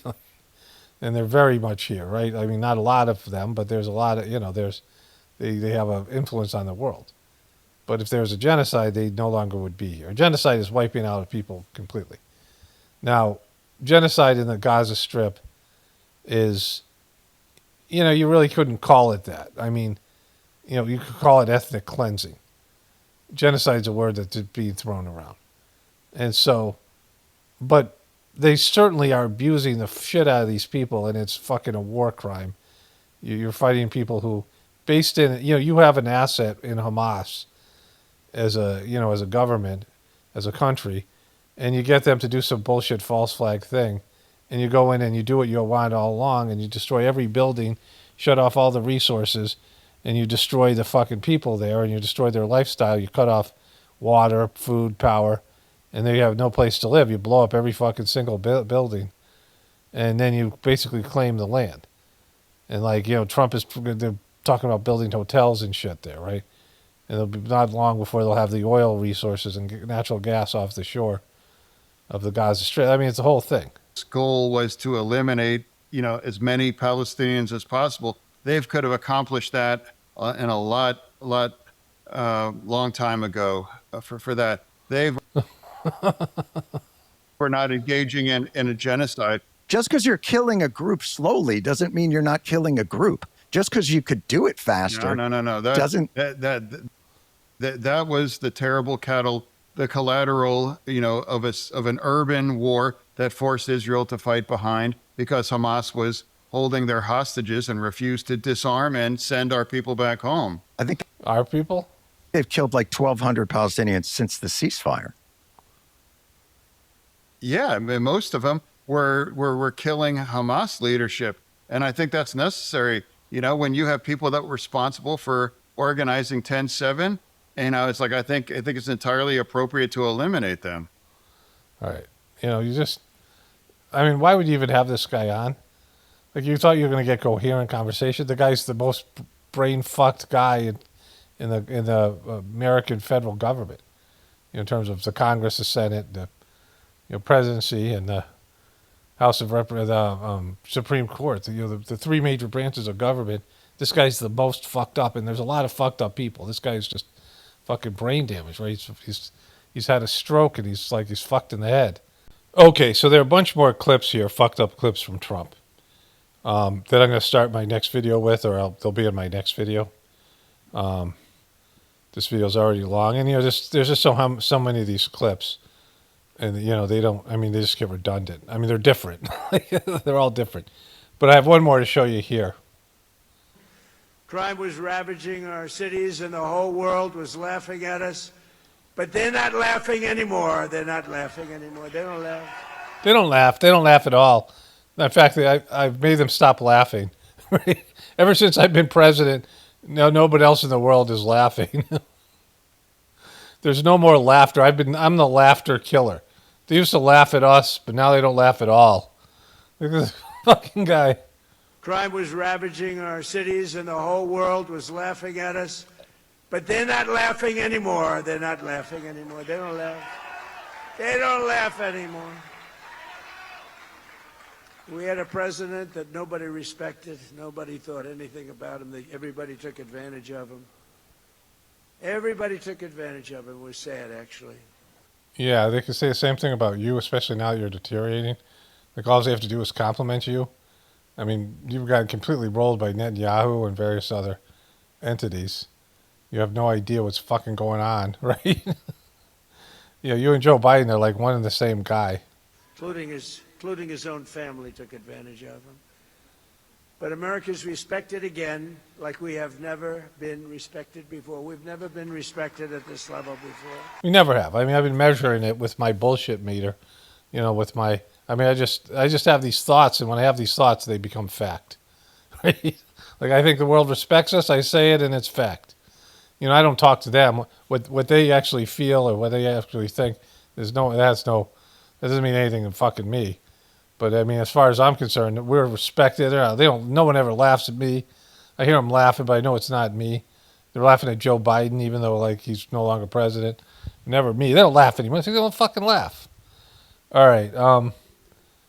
Let me go over to the voiceover here. Okay, so I saw this one great comment on my phone to my video. What a cunt.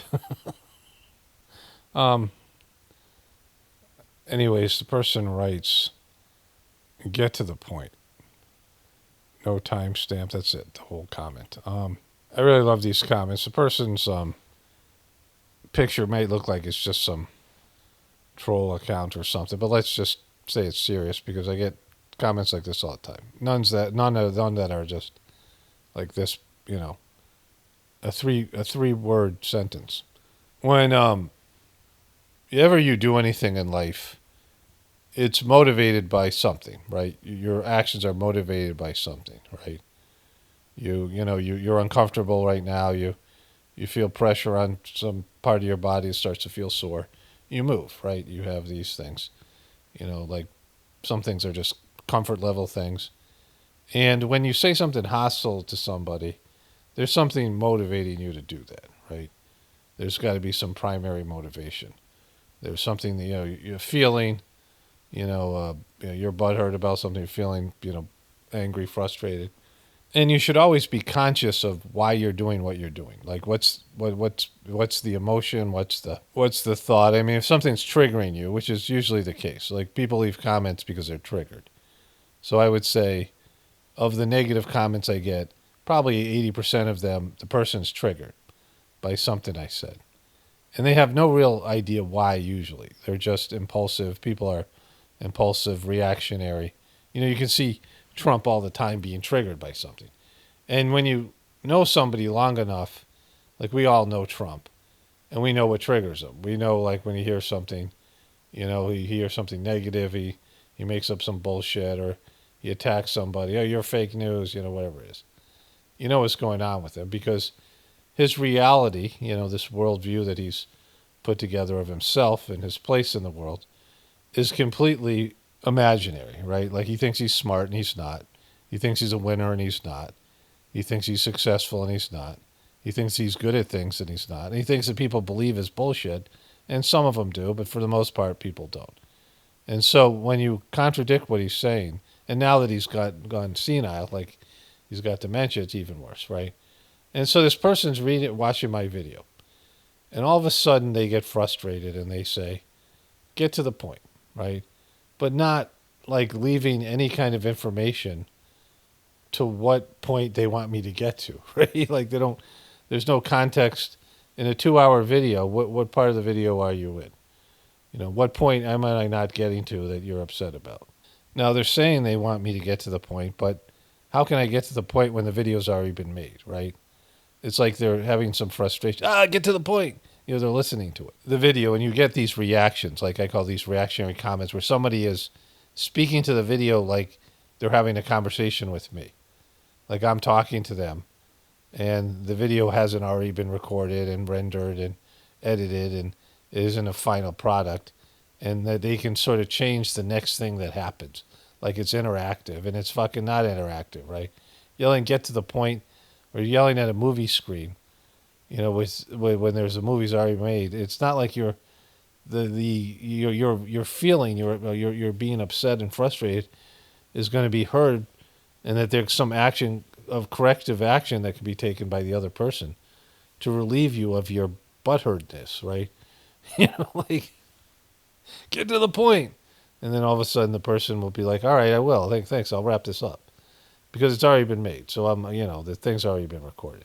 And, the person's not going to come back and watch more of the video. I mean, if they're frustrated, they don't like what I'm saying, they think that there's no point I'm getting to. They're not going to come back. So it isn't like in the future, I'll be like, well, hey, I'm going to take that in consideration in my next video, and I'm going to make sure I get to the fucking point. I mean, that point, I'm going to get to that point is going to be gotten to, bro. Like, right off the bat, I'm going to get immediately to the fucking point. So, why are you leaving the comment? Like, it's not going to help you in the future, right? Like, you're going to come back and they're like, hey, that guy certainly have taken my wonderful comment into consideration, because the next video, like in the video entitled What a Dick,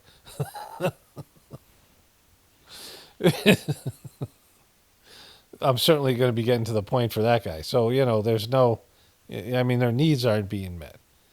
And, like, the funny thing is it that I'm not getting to the point, or you don't understand the point, right? Like, I don't know that exact video, but I know there's just a lot of fucked up things going on with a lot of fucked up people. Liars, piece of shit, Republicans, Democrats, all those things. So, all the stuff I was covering. The person that I said, well, what a cunt. I think I used the cunt word quite a bit.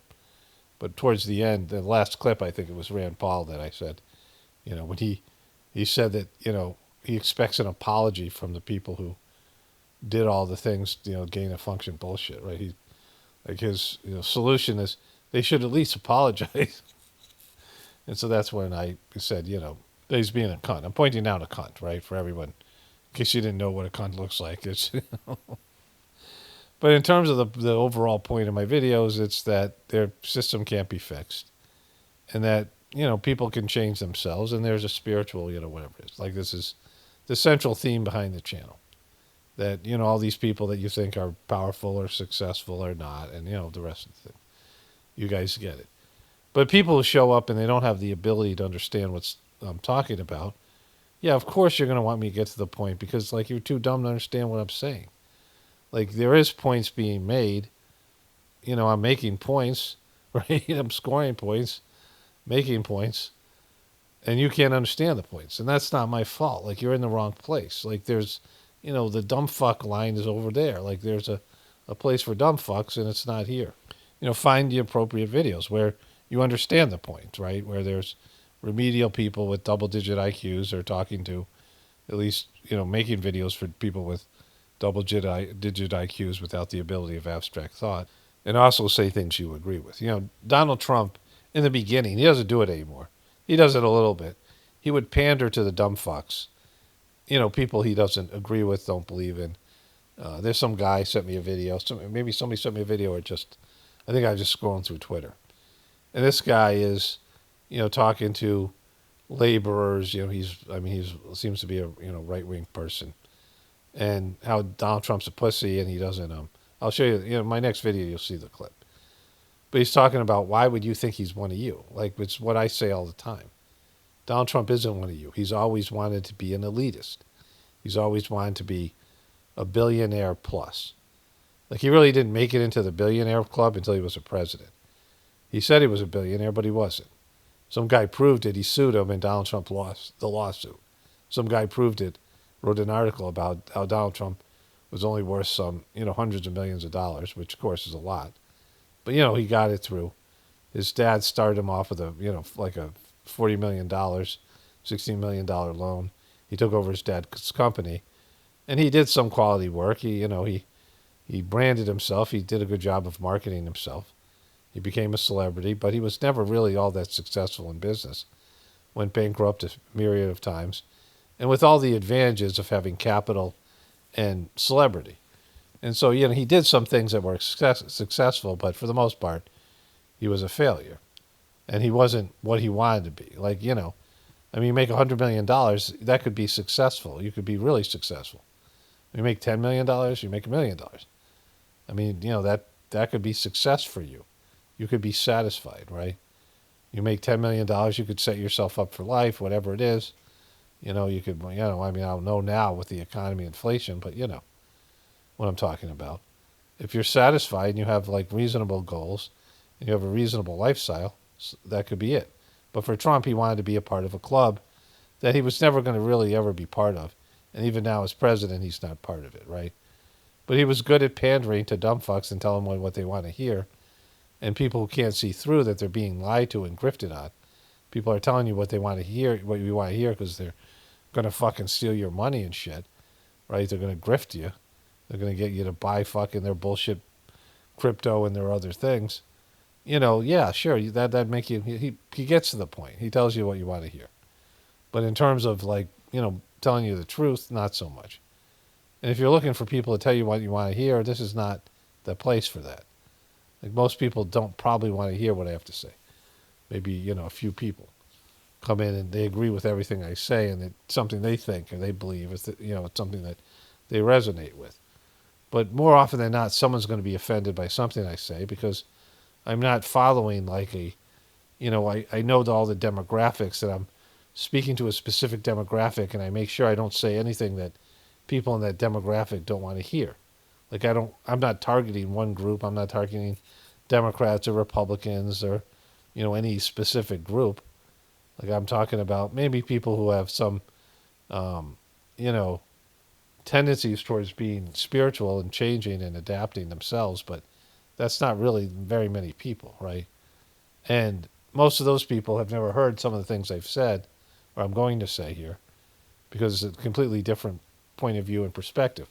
I'm not targeting Christians or atheists or liberals or, conservatives or Democrats or Republicans. There's these major groups, and if you target one of those groups, you'll do real well. You'll get views and all the rest of these things. But, a pre-existing group of people who, I don't like those things. People who are, want to be a part of a group, or they want to be a part of a large number of people that all think the same way, right? I'm not into that kind of thing. But I wanted to say that, just sort of wrap this video up here.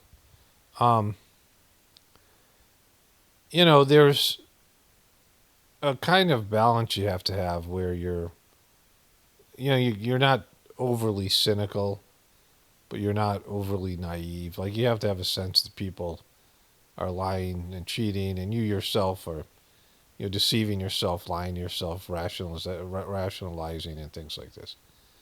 But you have to be able to go through life without, my dad, here's an example.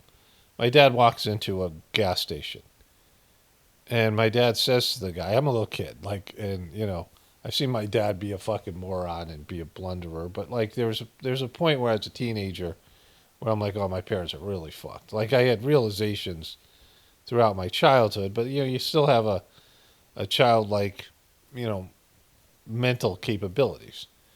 And so like I really didn't fully understand how fucked my dad was. And this was before I, was a teenager, but I'm a little kid and I remember it. And my dad walks into the gas station going, I know you guys are going to try to rip me off. I'm on to you.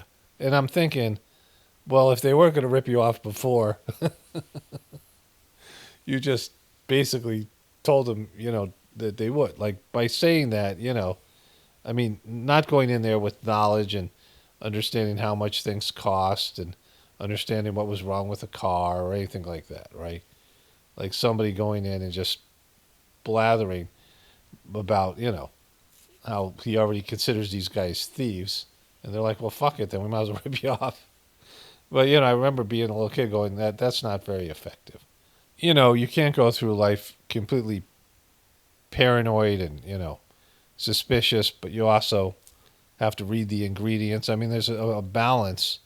Life sucks somewhat just because a lot of your time is that you have to assume that people are lying to you and you have to kind of figure it out, to whatever extent. But you can simplify it by realizing, like, For example, I was just scrolling through Facebook for whatever reason. I kind of just took a nap and I got off track. I went and looked through all the comments, and maybe I was looking for something else to talk about here. I don't know. And there was a little clip there that somebody had left, like an entertain. Facebook no longer just has friends. In fact, almost none of their stuff is your friends posting, and your friends aren't posting anymore. Like, I don't know where everybody's gone. I guess Instagram to some extent, maybe TikTok and Twitter. But like Facebook is like a ghost town in terms of people posting. And and I don't think people even go to look at it. So it's mostly advertisements and people who, sponsored, posts. But somebody left a post talking about how if you really care about voter ID, and I'm like, how does anybody give a shit about voter ID? Like, that's the bullshit you hear them talking about on Fox and CNN. But why would you ever care about voter ID or voting or any of these things? When you realize the system's fucked and rigged and there's no, who's to say they're even counting votes and they're not just picking the candidate they want, which I think they did. I think they think all these things are completely rigged. They already know who they want to win. I think it's gotten to the point where they're just installing the next person, and it goes back and forth. They'll get some things done with a Democrat and other things done with a Republican, and even in terms of Congress, but it's useless. Voting is 100% useless, and it's just a waste of fucking time. There are lots of people out there that shouldn't be driving cars. There's lots of people out there. I found out my driver's license had been expired for like over a year. It expired on my birthday in 2025. I've been driving without a fucking, regular driver's license. I don't drive all that much. And I was like, fuck. I went to the motor vehicle department. And the motor vehicle test, the written test, I have never failed to test. Maybe when I was in high school when I first took it. But, I've moved around a lot, and I've always been able to pass the test, right? And I went to my state test when I moved here I moved where my wife lives, and I had to get a new driver's license. And the test was fucking hard. Like, I knew by the first question, they were asking like questions that, unless you studied it, you would never know. Usually if you drive and you just pay attention to signs and things like that, you know most of the things. But I failed the test. I knew I was going to fail because the first 3 questions I was just fucking guessing at. So this is like 7 years ago. And now that I had let my license expire, I had to take the test again. And I'm sitting there in the DMV or whatever it's called. And I am like, I don't like doing what normal people do anymore. Like, I don't have a normal life, a normal job. I don't interact with people very much. And I don't interact with things like this. And my wife does a lot of the clerical type of things, which is great because I have dyslexia. And, I've gotten older. I'm like, fuck, I don't like being here. I don't like this thing at all. Like, people were really nice. The nicest DMV. I remember, like, being in Connecticut, and you would get a number, and that number was, like, there was 100 people in front of you. Like, you could go away for 2 hours and come back. Like, you just couldn't sit there. It was bad. I've lived in places like that. But there was, about 20 people in front of me. There were 7 people there. They, it took about 20 minutes. I got up there. And, I brought some ID and some other stuff, but I didn't need any of that shit. And I got up there, and he was like, go take the test. And I'm like, fuck, I don't feel like doing this. And I'm taking the test. The first question was, what's 2 plus 2? I'm like, well, I think I nailed that one. And then it asked for my email address. I'm like, oh, maybe this is just about identifying me as the person, right? It asked me my birthday. And one was... there's a 6 instead of a 7. It should be 7-7, but it was 7-6. And I'm like, oh, that's close enough. And I'm like, wait, there's 3 other choices. And I saw the right one, and I'm like, all right. And then the first question I got, the second question I got wrong.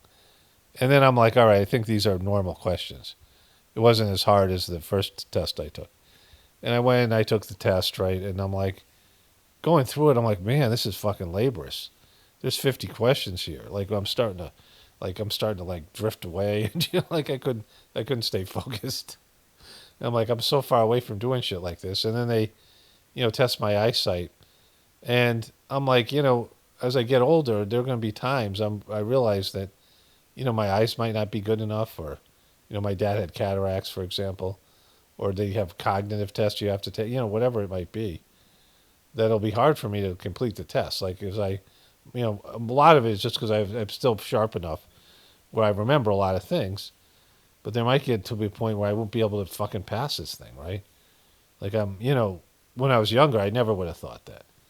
But now, like, I'm taking it and I'm like, wow, there'll be a time where when there's mental slippage, you won't remember all these things on this test. You won't, you might not have dementia, but you certainly aren't going to, when somebody asks what 2 plus 2 is, that's and I look around, there's all these old people. It's mandatory that people, when they come in after 75, they don't, like, if I had done this on time, I wouldn't have to take the test. If I had just noticed my license wasn't going to expire, they would just mail me a new license. Anyway, so that was an adventure. And, and I'm sitting there thinking about how fucked up it is, right? Like, it's good that there's some order in our society, and maybe some people shouldn't be driving. A lot of people shouldn't be driving. Older people, every once in a while an old person gets confused and, does some serious damage. One goes through a shopping area and starts plowing people over, right? Like every once in a while that happens. Or because of their inability to see or whatever. But, I don't think everyone should own a gun. Like, just because you're an American citizen doesn't mean, like, you're capable of driving a car, which is a weapon, or owning a gun, and voting. Like, I think there should be some level of testing before you got to vote. Like, there should be something that you don't get to vote if you don't have any grasp of anything that's going on in the world, right? And, of course, they would screen out conspiracy theories. If they did make you take a test, if you believed in conspiracy theories, they wouldn't let you vote, right? So the reality of the thing is, they know that people shouldn't choose their leaders. They know that dumb fucks shouldn't choose their leaders. So the people you're voting for, whatever elections are real or not, aren't the people who are really leading your country, right? So, like, everyone should know that part. Like, that should be pretty obvious now. And, like, if somebody told you that, you should be able to say, yeah, that makes sense. That voting is meaningless because they're not going to let you choose your leaders. Why the fuck would they? And so, either your leaders aren't going to listen to you, they'll just bullshit you and promise you shit they're not going to deliver, or they're not going to be leaders, or both. Like, there's going to be people behind them, but they're going to have people in the shadows that are really running things. And these people in front of you are just a level of protection for the people in the behind the curtain that are running everything. So that just, all of us pretty much understand that. And so much of what you're dealing with is about that kind of shit, right? Like, it's about, you understand the level of corruption and conspiratorial, behavior and depopulation shit that's going on. Like, you can see the agendas. Everyone knows the world's overpopulated. I mean, everyone on some level, there's dumb fucks in the truth community that find some ways to not. But go to any city, the cities are at least overpopulated. And you can agree with that. And there's not enough resources. They're going to bring in robots. They already have AI and robot technology that's developing exponentially. And so, at some point that you're not going to have any purpose. Like, they're going to just replace any ability you might have, anything that you might contribute to the world can be done by AI or robots. So you're just fucking completely useless. Like, and people, if they don't have a purpose and they don't have some reason, they don't have work. You'll see that when people retire, they just fall off. They become useless and worthless, and their health deteriorates, and they just, whatever it is, they zombify out. And at some point, they're technically, everything that resembles a human life no longer exists. I mean, I saw this with my parents, my dad particularly. And then, you don't have any work left. You don't have a purpose. And nature doesn't want you. You don't want to be there, right? You need a purpose. You need a reason to exist. Contributing is a big thing. And being a contributor. And if you retire and you find a way to contribute to your family, or, you have hobbies and you do something, with your church, or you have something to help you, some goals and some things you're trying to accomplish. People who retire and they still, have things to do. Like, they have, they're just not, watching TV and playing golf or doing whatever, right? Worried if their money's going to run out before they die, like that shit. So, this is one of the principles. And so when you don't have any purpose, and these young people are having less and less future in terms of having some usefulness. They're not useful. They're not going to be useful, and there's going to be major population reduction. So that's an agenda.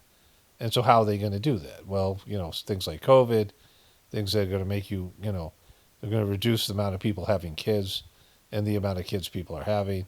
You're going to get to the point where there's going to be many more people dying than kids being born, right? Children of Men movie type of stuff, like things like that.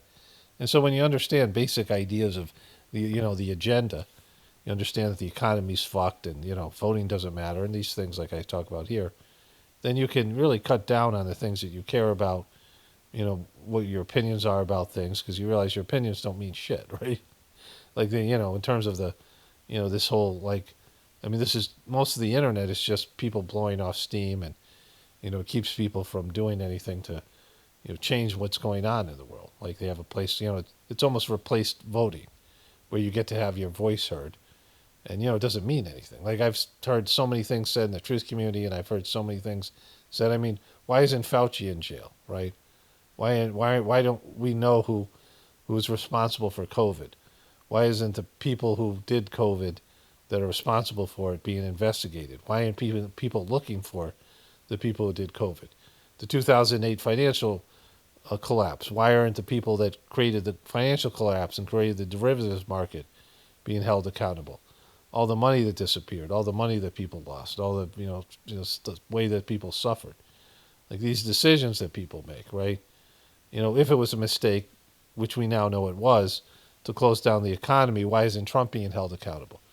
Like they never hold people accountable. Like they'll do an investigation, they'll have a hearing, and a bunch of people will talk about it, and everyone have their fucking opinion, and now everyone gets to talk about it at the internet. But none of it, nothing ever changes. Nothing that no one's ever accountable. Nothing ever. There's no results. There's just people. Well, I'm really upset about this, and a bunch of people agreeing with you on the internet. But nothing ever happens. Nothing's ever stopped. Nothing ever is prevented.